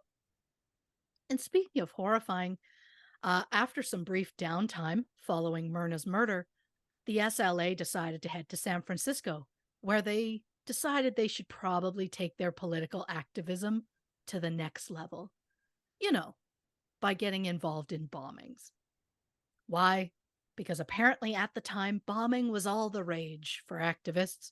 Between January 1974 and April 1975, there were 4,330 bombings in the United States. Again, these groups truly believed the only way they could make a difference was through violence. So the SLA started making bombs, and not just any bombs. These were massive 3-inch by 12-inch pipe bombs full of 3/4-inch concrete nails. You know, the only reason you add something like that is just to maximize the injuries and the damage. The SLA said the bombs were in retaliation for their 6 fallen comrades. On August 5th, Patty placed a bomb under a police car in front of a police station in San Francisco. Fortunately, the bomb ended up being a dud, and it didn't go off. Then on August 20th, the group placed 2 bombs at the Marin County Courthouse. They put one under a cop car and a second one at the doorway of the building. The cop car bomb was set to go off first, in the thought that it would draw people outside so that people would get caught in the blast of the second bomb. Fortunately, the bombs went off in the wrong order, so no one was hurt. 2 days later, they placed a bomb under an LAPD squad car that was parked outside an IHOP. Yet again, there was a problem with the bomb, and it didn't go off. So I think we can all agree the SLA had become a real liability. Their lack of concern over human lives was just horrifying at best. But the police still struggled to find them. However, since police had linked Wendy Yoshimura to Kathy Salaya, they started surveilling Kathy, and they found she had an associate named Patricia McCarthy. So they started following Patricia McCarthy, which brought them to an apartment complex at 625 Morse. The building's manager identified Kathy, Jim Kilgore, and Mike Borton as a crew he had recently hired to paint his building. When the crew left the building, the police followed them to another building at 288 Presida. There, they discovered Bill and Emily Harris. Bill and Emily were arrested on September 18th, 591 days after Patty Hearst was abducted. Inside that apartment, police discovered weapons, bombs, and ammunition. Police then went back to 625 Morse, where they discovered Wendy Yoshimura and Patty Hearst sitting at the kitchen table. At the sight of the cops, Patty made a run for the bedroom, which is where the group kept their weapons. The cops threatened to kill Wendy if Patty didn't come back, so she came back into the room. Was that extreme? Yes. Was the fact that they held a gun to Wendy's head to get Patty to respond also extreme? Absolutely. I do not justify their behavior. I just think at this point, the cops were just fucking over it. The entire Hearst ordeal, all of it. I absolutely don't blame them for being over it. Patty and Wendy were both arrested, and when Steve Salaya pulled up to the house, he was also arrested.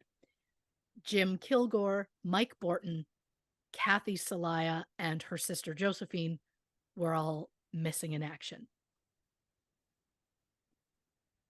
When they arrived at the police station, there was press everywhere. Again, this has been going on for 591 days, so of course the press is going to be there. To show that the arrest hadn't gotten her down, Patty was all smiles, and then she gave like a fist salute, like the petulant child that she was.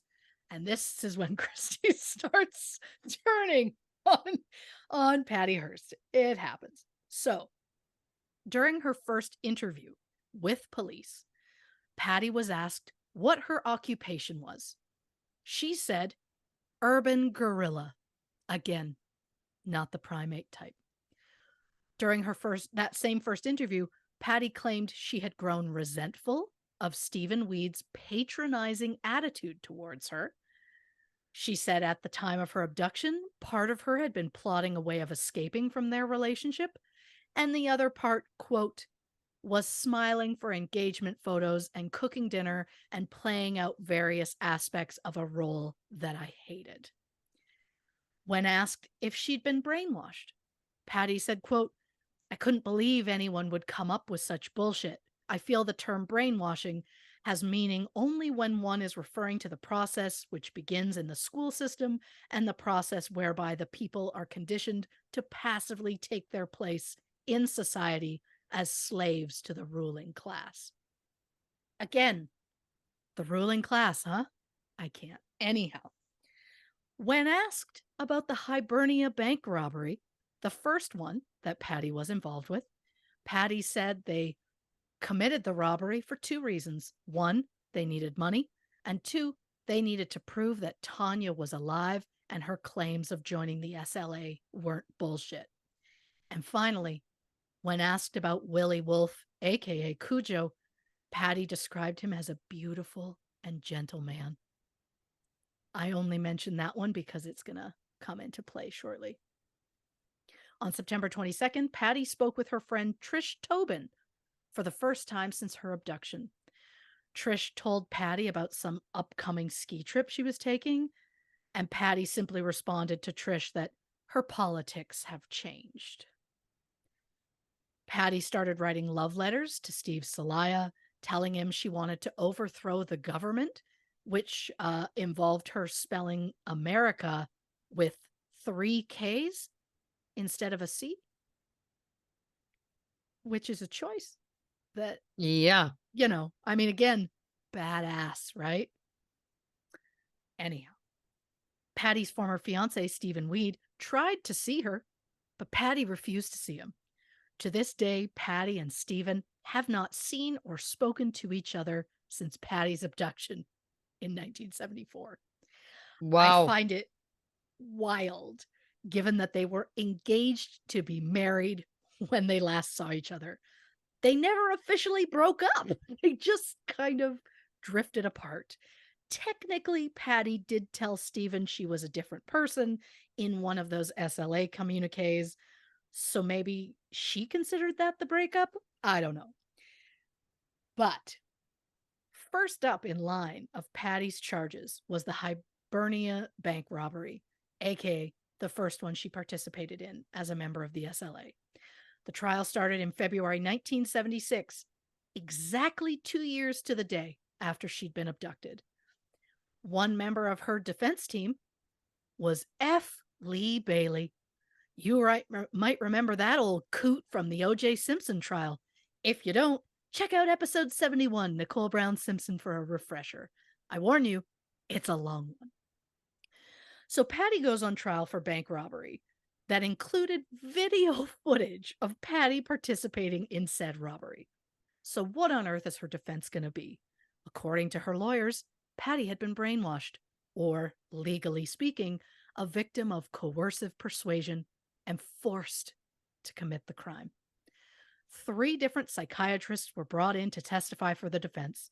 One specialized in research on prisoners of war who were held for years and then managed to come out of it with sympathy for their captors, similar to Stockholm Syndrome, if you were. Is it possible members of the SLA brainwashed Patty into joining them, knowing that Patty joining their cause would do better things for them than the abduction ever could? Patty's lawyers claimed the SLA planned all along to indoctrinate Patty. And while I'm not an expert, I don't think that indoctrination was ever a part of their plan. Yes, when Patty was first taken, she was blindfolded, she was put in a closet, they blasted music so she couldn't hear them speak. And since Patty knew who the group was and what they were capable of, she was terrified. But they didn't let her see their faces for over a month because, according to the surviving members, they always intended to let her go. According to those members and Patty herself in one of the tape recordings, they offered to let her go, but she requested to stay and join them. And now here we are at a moment that I referenced earlier. Who do you believe? A 19-year-old girl with a family reputation to protect, or the people who abducted her? According to Patty, she was raped and tortured by her captors. But according to the SLA, which at the time consisted of 2 men and 6 women, the only sex that occurred was consensual between Patty's 2 relationships with members, Willie Wolf and Steve Celaya. When she was first arrested, Patty wrote love letters to Steve Celaya and gave an interview stating she was a willing member of the SLA. But during the trial, Patty's lawyers said it was all a ruse because Patty was afraid that Emily Harris might hurt her if Patty was to say something else. But then it was pointed out that when Patty did all of these things, Emily Harris wasn't anywhere near her, to which the one specific psychiatrist said, "Oh, well, I mean, that proves how strong of a hold Emily had on Patty, that Patty was terrified without Emily even being there." I can't. I honestly just don't buy it. I believe Patty was likely terrified at the beginning. I absolutely believe that. But there were multiple times throughout her abduction she could have taken off or gone to the police. During the Mel's Sporting Goods shooting, which, to be clear, Patty started. Patty was left alone in a vehicle with keys. She could have driven off right then and there. Or when Bill came out of the store and was being arrested, she could have sat back and watched it happen and then just slowly drove off on her own. But in that moment, she saw someone put handcuffs on Bill, a man she considered her comrade, so she pulled out a gun and fired off 30 rounds, picked up a second gun, and did the same. Then there were a few days she was left at Jack Scott's farmhouse for days on her own. One could argue that might have been in the middle of nowhere and she had no way of leaving. But what about when Jack dropped Patty off in Vegas and left her at a motel for 2 days before her ride showed up? She could have easily left. She could have called the police. She could have called her family. She could have done something. And look, we are firm believers in victims on this show. So for one side to say that Willie Wolf raped her while the other side say that Patty was genuinely in love with Willie, it's tough. I'm not saying that Patty was lying. It's just hard to believe her side when Patty had that Olmec monkey necklace that Willie had given her. She had it in her purse at the time of her arrest. Willie had the same necklace that was discovered under his body after the fire in May 1974. A woman keeping a token or gift from a man who raped her just seems unlikely. Again, I'm not saying one way or the other. I'm just saying it just feels weird. But the jury wasn't buying it either. So F. Lee Bailey made the awful choice of putting Patty on the witness stand. Patty said she was brutalized and raped for 56 days following her abduction. But when Patty was cross-examined, she refused to answer any questions. So she just pleaded the fifth and said, I refuse to answer, which she said 42 separate times in her cross-examination, which kind of made the jury believe Patty might have something to hide. So after deliberating for a day, the jury found Patty Hearst guilty of the Hibernia bank robbery, and in September 1976, Patty was sentenced to 7 years. F. Lee Bailey said that the Patty Hearst case was the worst case of his career, which is wild, coming from a man who defended not only O.J. Simpson, but also the Boston Strangler. Oh, right. Bailey even claimed that at the time of Patty's case, Patty Hearst was more unpopular than the Boston Strangler, aka Albert DeSalvo, who assaulted and murdered 13 women in the early 1960s. The guilty verdict in Patty's case made the public relieved to see that money didn't get in the way of justice. However, that relief may have come too soon. During her initial arrest, Patty was also charged with the shooting at Mel's Sporting Goods, and the trial was set for March 1977. Patty's lawyers pushed to get her released between the trials, which is not a thing, especially when the suspect in question had just been found guilty of another crime and sentenced to years in prison. And yet, somehow, the judge allowed it. Patty was released on $1 million bail on November 19th. But there was a provision that she had to be protected by a security team at all times, and the judge said that that security team would be paid for by the Hearst family.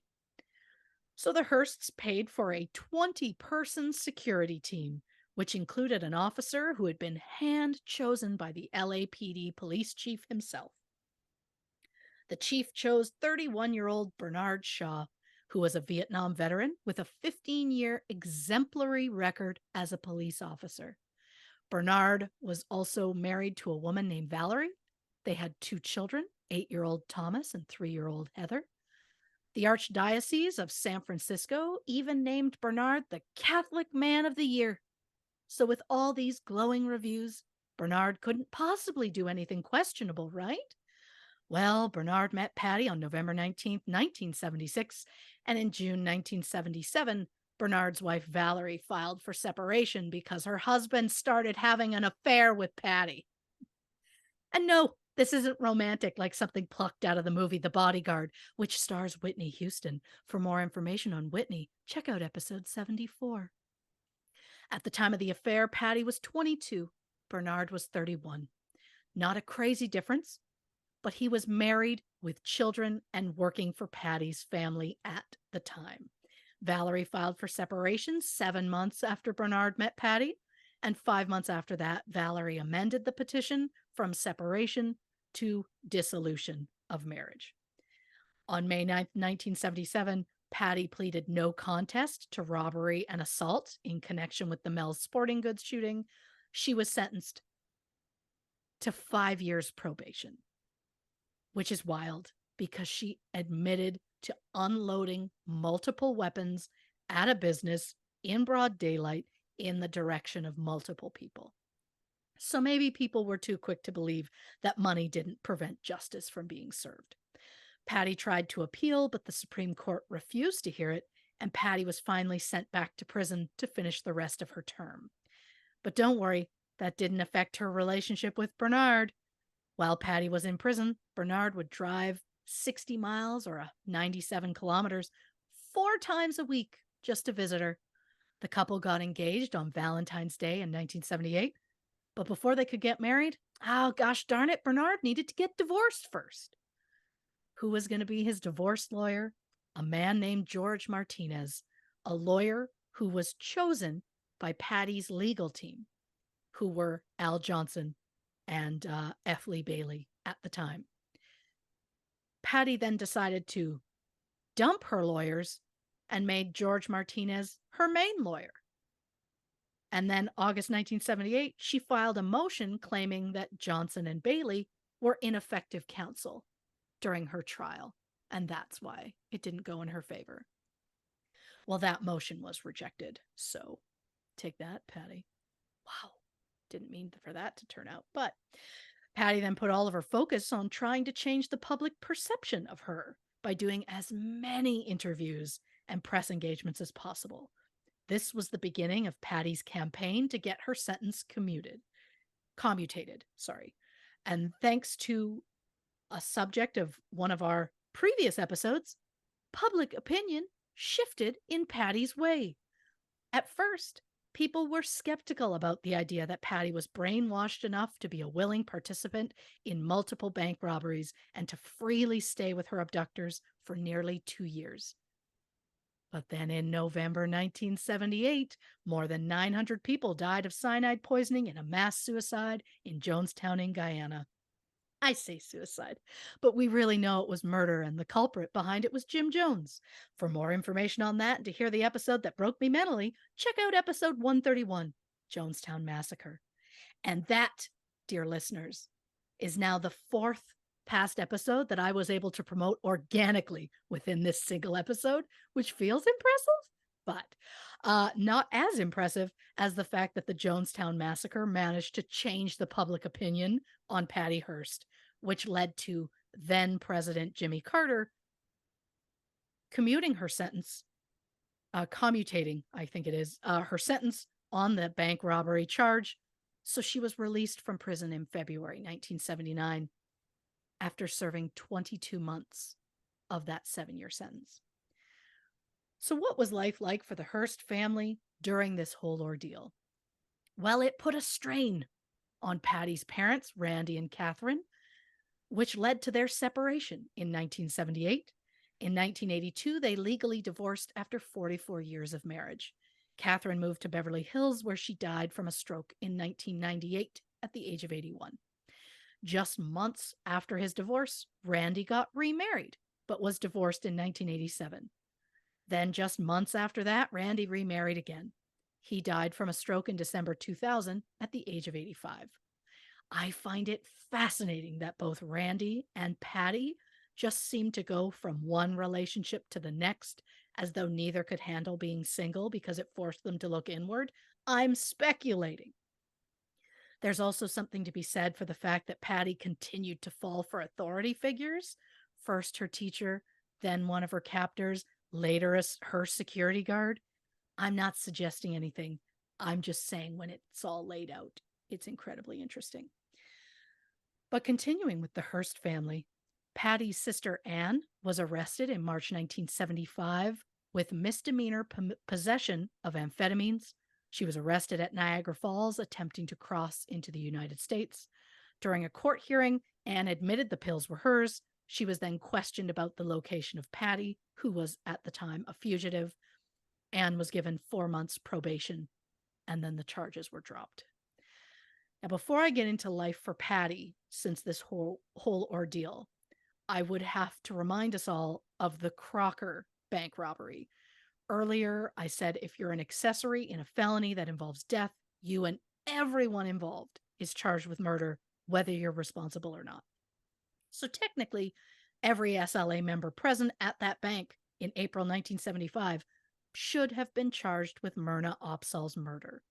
As a reminder, Jim Kilgore, Mike Borton, Emily Harris, and Kathy Celaya went inside.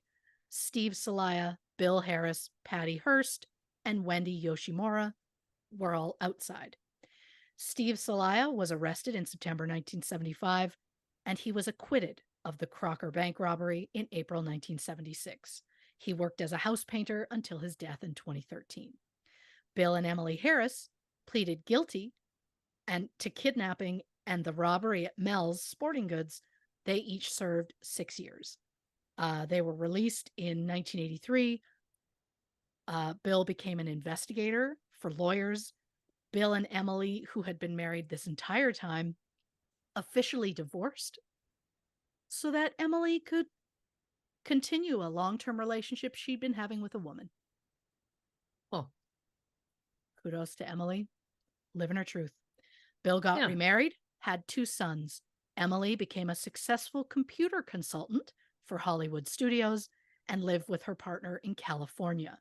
Neither were charged with Myrna's death at the time. Wendy Yoshimura was convicted on explosive and weapons charges stemming from an incident with her boyfriend. She served 6 months and was released. She's now an artist in LA. She was also never charged in Myrna's death. After the arrests of Patty, Bill, and Emily in September 1975, Kathy Salaya, Jim Kilgore, and Mike Borton went off the grid. Mike Borton surrendered in 1984. He spent 18 months in prison on a parole violation and then moved to Oregon, where he married Kathy Salaya's sister Josephine and started a flooring business. After a segment on America's Most Wanted about Myrna's death, Kathy Salaya was discovered living in Minnesota under the name Sarah Jane Olson. She was now a stay-at-home mom who did community theater. At the time of her arrest in June 1999, Kathy had been on the run for 24 years. Jim Kilgore fled to South Africa, where he became a teacher and an anti-apartheid activist. He was extradited to the United States in 2002 to face charges relating to Myrna's murder and the Crocker bank robbery. Jim was one of 5 people who finally got charged. There was also Bill and Emily Harris, Mike Borton, and Kathy Salaya. Even though Patty Hearst was also at the scene of the crime, she was not charged. And even though during her first trial, Patty said she would do anything she could to put the SLA members behind bars, she refused to testify against them in this particular case. So in February 2003, Bill, Emily, Mike, Kathy, and Jim were all found guilty and sentenced to 6 to 8 years each. I find it shocking because Bill never went in the bank. He sat in the car outside the entire time, and yet he was found guilty and did prison time. You know who else sat in the car outside the entire time? Patty. And I know she was brainwashed to be there. It wasn't her fault. But again, I don't buy it. If she was brainwashed, why wouldn't she testify against them in the case? I'm sure you're going to tell me she wanted to move on with her life and I should go easy on her, but that's not my style because I'm already all hopped up on this. And remember, early SLA members Russ Little and Joe Ramiro, they were convicted for the 1973 murder of Marcus Foster, even though they absolutely weren't the shooters. An appeal court ordered a new trial for Russ Little because apparently the judge coerced the jury into pushing a guilty verdict. After a second trial, Russ was acquitted and released in 1981. Joe Ramiro remained in prison. The parole board recommended his release in 2015, but as of 2018, he had been denied parole 11 times. Joe does not come up in a recent search of the Pelican Bay State Prison records, so I hope that means he's been released. It could mean he has died or he was transferred to another prison, but we're going to try and be hopeful that he was released since, he was convicted of a crime he didn't commit. And one last update before I get into Patty's life. This time about our dear old friend, lawyer, F. Lee Bailey. In 1982, Bailey was charged with a DUI. Then in the 90s, Bailey represented a drug dealer named Claude Duboc. As part of a plea bargain, Duboc put $5.9 million into a trust that was supposed to go to the government. The trust was handled by F. Lee Bailey. Over the years, the trust grew to more than $20 million. So Bailey proposed that he would turn over that original $5.9 million to the government, and then just keep the remaining money for himself. A judge shockingly disagreed and ordered Bailey to turn over the full amount. And he refused. Because of that, F. Lee Bailey was disbarred in 2001. He moved to Maine in 2010 and took the bar exam there, hoping that he could then practice law there. And while he passed the bar, the board of bar examiners voted against him regaining his law license on the grounds they felt that he failed to prove he had the honesty and integrity to practice law. He tried again 2 years later, but was denied again. As of 2016, he was working as a legal consultant in a small office above a beauty salon. Now, Patty Hearst, who goes by Patricia now, married her bodyguard adulterer boyfriend 2 months after she was released from prison in 1979. The couple had 2 daughters, Jillian in May 1981 and Lydia in September 1984. In December 1981, Patty released a memoir called Every Secret Thing. In it, she admitted to being involved in the Crocker bank robbery, which again should have made her liable in Myrna's murder, but she was never charged. In the book, Patty fully denied being a willing participant of the Hibernia bank robbery. You know, the one where she was seen on camera holding a gun. She claimed she was threatened to participate by the SLA. Patty also said the only reason she was charged with that crime was because she was famous. She pointed out that Bill and Emily Harris were never charged with that robbery. And maybe, Patty, that's because Bill and Emily Harris weren't in the bank. And maybe because of the 3 of you, you were the only one caught on surveillance cameras. In the memoir, Patty said she was a helpless victim for the 591 days that she lived with the SLA. She said she lived in constant fear of Donald DeFreeze and Bill Harris.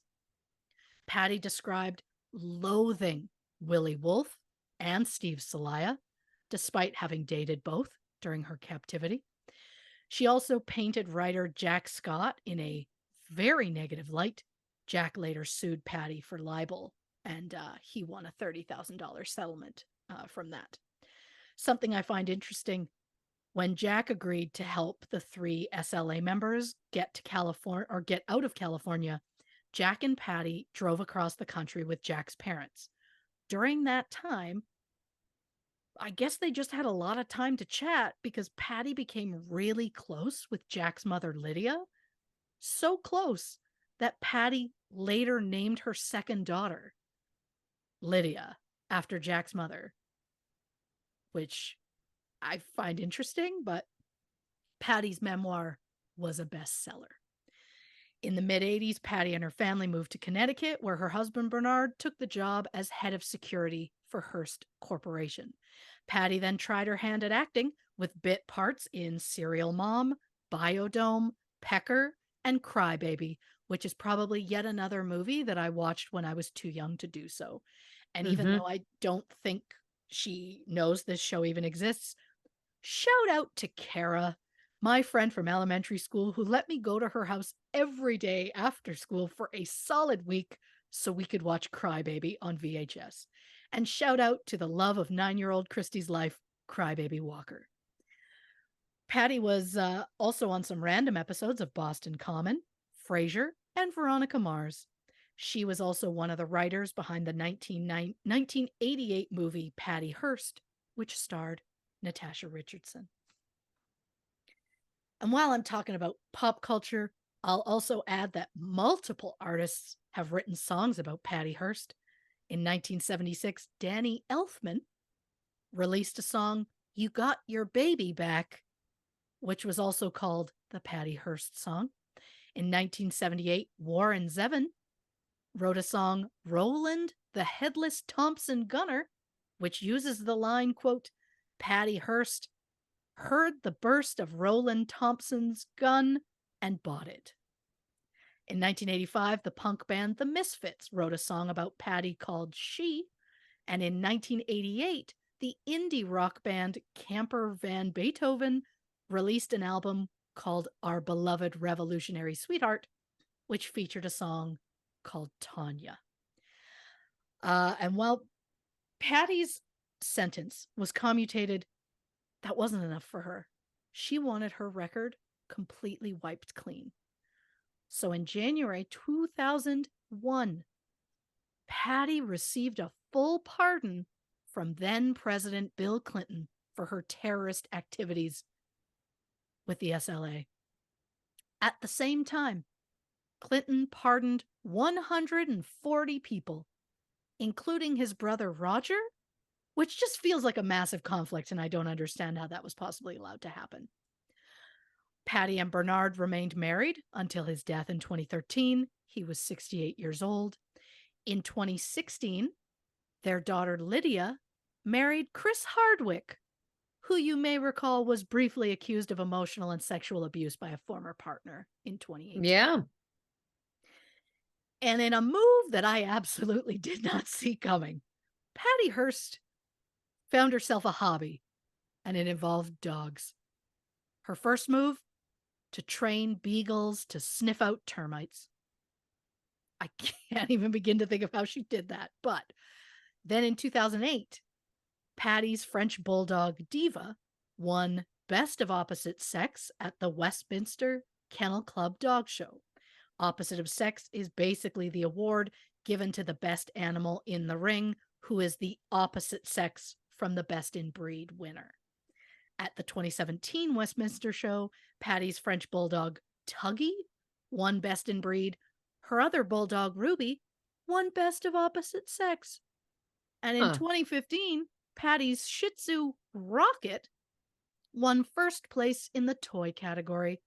After the show, Patty was interviewed where she said, quote, "People move on. I guess people somehow imagine you don't evolve in your life. I have grown daughters and granddaughters and other things that normal people have." Now, I'm no psychologist, but I find it interesting that she felt the need to specifically point out that she's a normal person, not just trying to put distance between the person she is now and the self-described urban gorilla who was arrested back in 1975. But like she was trying to say, she's just like us, just a regular normal person. When in reality, her whole life she has seen more money than most of us will see in a lifetime. And she used that money to get herself out of some very serious trouble. And I may get hate for saying it, but the entire situation felt like Patty was a sheltered teenager who grew up in a very influential family, and she grew bored of her life. And when she was taken, it was a horrible situation until she had her eyes opened about the real world around her, not the upper class world she had been growing up in. And soon her life had excitement, and she felt like she was really making a difference in the world. And then they got caught, and she realized she had two options: either go to jail for years and destroy your family's reputation, or blame the SLA and say none of it was your fault. I think that Patty's first interview with police was the only time that Patty was ever truly honest with herself. She admitted she didn't like her life with Stephen Weed. She felt suffocated. She wanted out. And I think that while the abduction didn't start off as the escape Patty had wanted, I think in the end it gave her exactly what she wanted. And then they got caught. And Patty had to plaster a fake smile on her face to hide the fact that she was back to living the life that she resented. In her youth, it seemed Patty's biggest fear was that she would become her mother. And in the end, she kind of did. So maybe that was a far worse punishment than any jail sentence she could have received. Reporting for True Crime and Cocktails, I'm Christy Oxborrow. Wowzer. Yeah. So in depth, so much information. Let's take one more break, hit the can one more time, grab another drink, and we'll be back to wrap things up on this Patty Hearst episode of True Crime and Cocktails. All right, final clap on 3. 1, 2, 3. Welcome back to this episode of True Crime and Cocktails. We're, of course, discussing Patty Hearst. I gotta say, this is a case where I felt like I knew so much, and I feel like what I learned is I know so little. So very little. I had no idea that there was a connection to Citizen Kane. Rosebud. I've never seen it. Yeah, it doesn't matter. It's Again, heavy, long. earlier I commented about how much Crybaby is one of my favorite movies. So I think that proves maybe Citizen Kane, not my style. To the list yet, but you know what? Yeah. That's not on you. Yeah. That's not on No, you. there's a lot of movies. Yep. Yep. Um, this is going to reveal more about me. When you said that she had a crush on her 23-year-old math teacher when she was 17 and then they got together, I wrote, So you had a chance? I wrote, thank God that mine didn't make the move. Not that I made an overt move. I never made a move, but thank God. You know what I mean? Yeah. Yeah. And look, I'm not saying it's not like it's absolutely normal to have a crush. Of course. There was one in high school that he was like, it was his first year teaching, and I was like, hot damn. I of course never made a move, and I'm not suggesting I mean, she was young. The main thing on him was he should not have responded in any way. He should have been like, Yes. and we're good. So yes, Yeah. Stephen Weed, bad guy. That was a bad guy. bad decision, man. Bad guy. It wasn't the move. Not the move. Nope. Ms. Moon. Shocking that hasn't been my nickname before now. It won't be because now it's connected to someone who was involved in a fringe group, but you know what I'm saying? Yeah. Oh God, I have so many notes here. The fact that the police found Patty's name on the SLA list and didn't tell anyone, that feels not great. Troubling. Yeah, troubling. The fact that leaving cyanide dipped bullets was their calling card, chilling. Patty being kept in a closet, that's my biggest nightmare. Realized I was trapped in an elevator recently for a few minutes and yep, nothing I ever wanted. Nothing I ever wanted. It's interesting that they asked for this essential, it wasn't ransom, but essential ransom, and that the Hearst had no liquid assets so that they couldn't pay it. That's interesting because to me, it's like this concept of what wealth is. Now, I'm not suggesting that they weren't obscenely wealthy, but it's interesting again, the concept that it would be like, you have all this money. And they're like, no, we actually don't. Like we do, but it's tied up. Like it's not as easy as just like calling in a banker's check, you know, I think is interesting to think about. Interesting again, the like connections to government, like the connections to Ronald Reagan appointing Catherine Hearst to this position. It's fascinating to me. You said footnote. I said what? Thought it would be a note. I know. I thought about it, but it was just such a. It was half a sentence, and I was like, I can't, because my favorite thing is a side note title that's like half a sentence long. Of course. Although a side note title longer than the side note. All I'm saying is Wiki Feet doesn't know what they're coming for them when we start introducing footnotes. That's all I'm saying. Wiki Feet notes. Yeah. Wiki Feet notes. Come on. We can't give them the press. Anyway, don't look it up, folks. Don't look it up. You don't want it. You don't want it. Gosh. What I love is people let them hide out on East 54th Street. I just wrote, and the neighbor ratted. Why? I'm a child. I'm a child. It is what it is. Now listen. Here's something I find interesting because I hear you and I think that it's interesting for us to look at this case from all perspectives. Sure. What I find interesting is Patty starts to give these communiques herself. Yes. And I'm like, why did they let her do so many of the communiques? Why did she become the face of it? Was it because they saw a greater benefit there, that it was like, this is someone who is very privileged, who is now, quote, seen the light, and that's what we want the face of this organization to be? Was it because she was young and beautiful and female? Was it because no one else wanted to do it? I mean, was it a mixture of all of the above? I don't know. But I do find it interesting as you were talking about this more and more. It's like they did start to kind of make her a face of the organization, which is interesting. Which the only thing I will say, because we're obviously dealing with someone who is very young, as we know, I love to talk about how people's brains don't stop developing until they're 25. It's interesting that for someone who could perhaps have felt like they didn't fit in or whatever to their very privileged lifestyle, that maybe she started to feel very important in this group. And the fact that they kind of were giving her this position where she was the one giving these communiques, making it seem like she was kind of like the face of the group. I'm curious from a psychological standpoint how that impacted her. Did that make her want to stay more? Was that a part of it? Was it not? I mean, none of us will ever know. But I just think it's interesting in the grand scheme of talking about this case from every angle that it feels like that could be almost a coercion that they may not have even known they were doing. Like, give her this job, it's going to make her more invested. You know what I mean? I don't know. Yeah. Interesting to think about. Something I realized partway through as we were talking about a case that involved more than one bank robbery. And that's when I realized I was wearing my Utah Get Me Too t-shirt.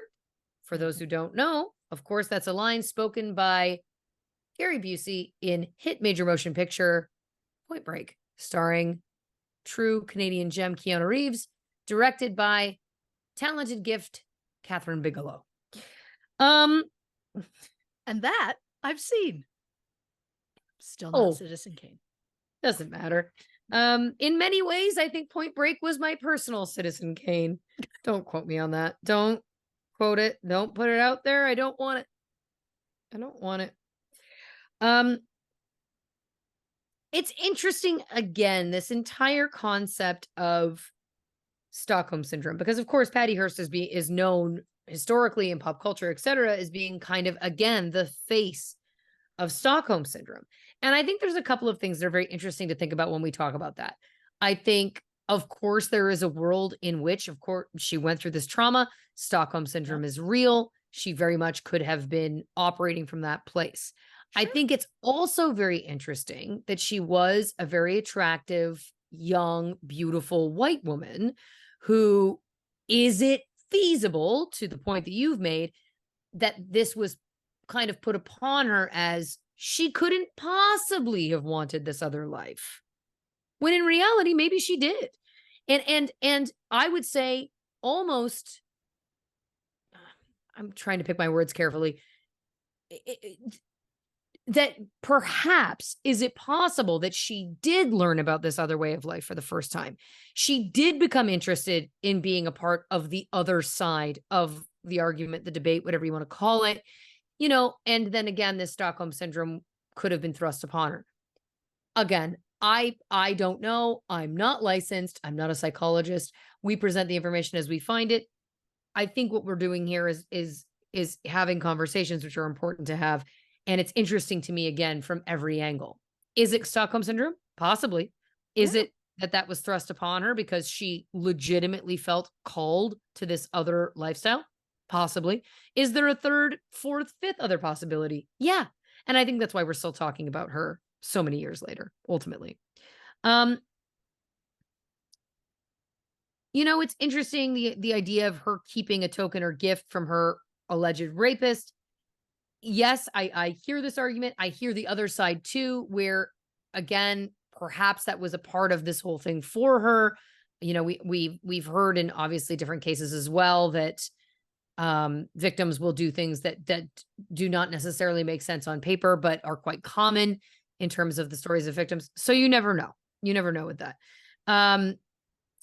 The fact that she pleaded the fifth so many times, very interesting detail when we're kind of building this psychological profile. I could see that again being because she was invested legitimately or not. I could see pleading the fifth on both sides. So I think for me, when I'm hearing all of this information, I'm like, I just don't know that I hear anything definitive necessarily either way. I do know definitively that she was kidnapped and taken against her will. So we do know that ultimately she is a victim in terms of that was not right. That was not by choice, period. 100%. But again, as I said, I think there's a reason we still discuss this case so many years later, and it's because the details are fascinating. You said Valerie. I thought Amy Winehouse. Another connection to another past True Crime and Cocktails album episode. I've got music on the brain. Interesting again. Now my notes just start to get messy because I was writing far too fast. Interesting again. Some of these people involved. 1999. Again, we were talking about. I didn't write down the specific of who, but I believe it was perhaps Emily had been on the run for 24 years. Oh, interesting. Kathy, yeah. Oh, sorry. Excuse me. Thank you. Interesting that this was a group. I am not speaking from fact in this moment. I'm speaking from my perception that it was a group that people were so invested in, but then kind of fell away. Now, if we want to talk in the grander scheme of cults, for example, if we have learned anything doing this show and covering the cults that we've covered, Heaven's Gate is one that comes to mind. That's one that keeps going. There's other cults where people get deeply invested and they keep going on and on. It doesn't matter if people have passed. It doesn't matter if there's been legal action. These are things that continue. But from my perception, this feels like a group. Now, I don't know whether it's right, wrong, or indifferent to call them a cult, but I'm just making the comparison. It's interesting to me that this is a group that's seemingly faded as opposed to these other groups where there's still branches of them probably to this day. You know what I'm saying? Again, Lauren, what does that matter? I'm offering food for thought. Crybaby. Was Crybaby Johnny Depp? Is that who that was? Yeah. Thank you very much. That's what I thought. It's interesting because the one thing that I need to comment on before I let it go is Patty did say later in life, she referred to herself or this whole situation as being like, can't people evolve in their lives? And ultimately what I need to comment on that is I do believe the answer is yes. And I do believe that when people are involved in things, when they're very young, there are times where it's heartbreaking to think about people being held to a certain standard at a young age. Sure. On the flip, there are also people that do things at a young age when you know the difference between right and wrong, and that doesn't make it that there's no excuse for that. So I think that ultimately my takeaway from this, which I found this entire case very fascinating as someone, as I've said again, I thought I knew a lot and then I realized I didn't, is that I've walked away feeling like ultimately, I wonder what the opinions would have been if she was a man and what the conversations would have been to this day. Would we still be having this conversation? Would we still be dissecting her choices, her, motivators, her ultimate guilt, investment, victimhood, whatever? I offer that because I think the ultimate answer is we probably wouldn't be.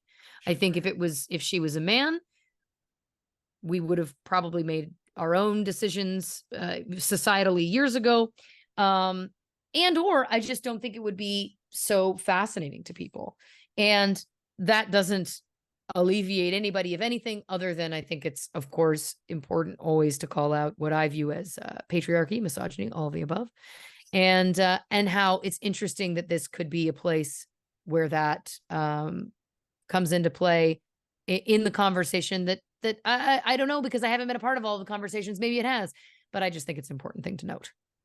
Yes. And look, I get it. I came at Patty pretty hard in this. Listen, I absolutely did. I'm not suggesting she was not a victim. She was taken from her home unwillingly. She was put in a closet for days, blindfolded, all of these things. She went through things she never should have. Is it possible? Absolutely every single thing she's ever said is true. Yes. At 19, you are a completely different person than you are when you officially become an adult. I know. I was a wreck of a 19-year-old. There was a day where I slept on the bathroom floor because I came home a little intoxicated and I was using the bath mat as a blanket. But I did not recall getting there. So very different people at that age. And I think of some of the things I've done, especially at that age, and how big your feelings are. The disgusting scum of men that I cried over at 19, who just looking back, ew, what was I thinking? The point is, I was 19 and I wasn't. So at 19, I could absolutely see it being a case of she got shown a world that she was like, hey, look at this world. I fit in here more than I fit there. She never wanted to be like her mother. Here are these people who are completely different. They're more like me. They accept me as myself, as opposed to my parents who expect me to be a certain way. I get that. So it's possible there's a little truth in all of it, where some things Totally. happened that probably shouldn't have, but also at the same time, she eventually gave into, you know what? These guys maybe have a point. But yeah, it's tough. We're never going to know what No. really happened. She gave her thoughts, but then the people, the members who are still alive have given their thoughts. Those thoughts are not the same. So we're never going to know. We weren't there. It is what it is. And yeah, I mean, there were so many things she went through that she should not have ever had to go through. And I'm sorry to her for that. But yeah, I don't know. It's a case of who do you believe? And yes, is it possible that she was assaulted by Willie Wolf and it wasn't the relationship that everybody else is portraying it to be? Yes. Is it possible she kept that memento from him because some part of her thought if she keeps it, then that adds like a romance or a sweetness, which helps her handle what she actually went through? More than possible. It's a lot of like,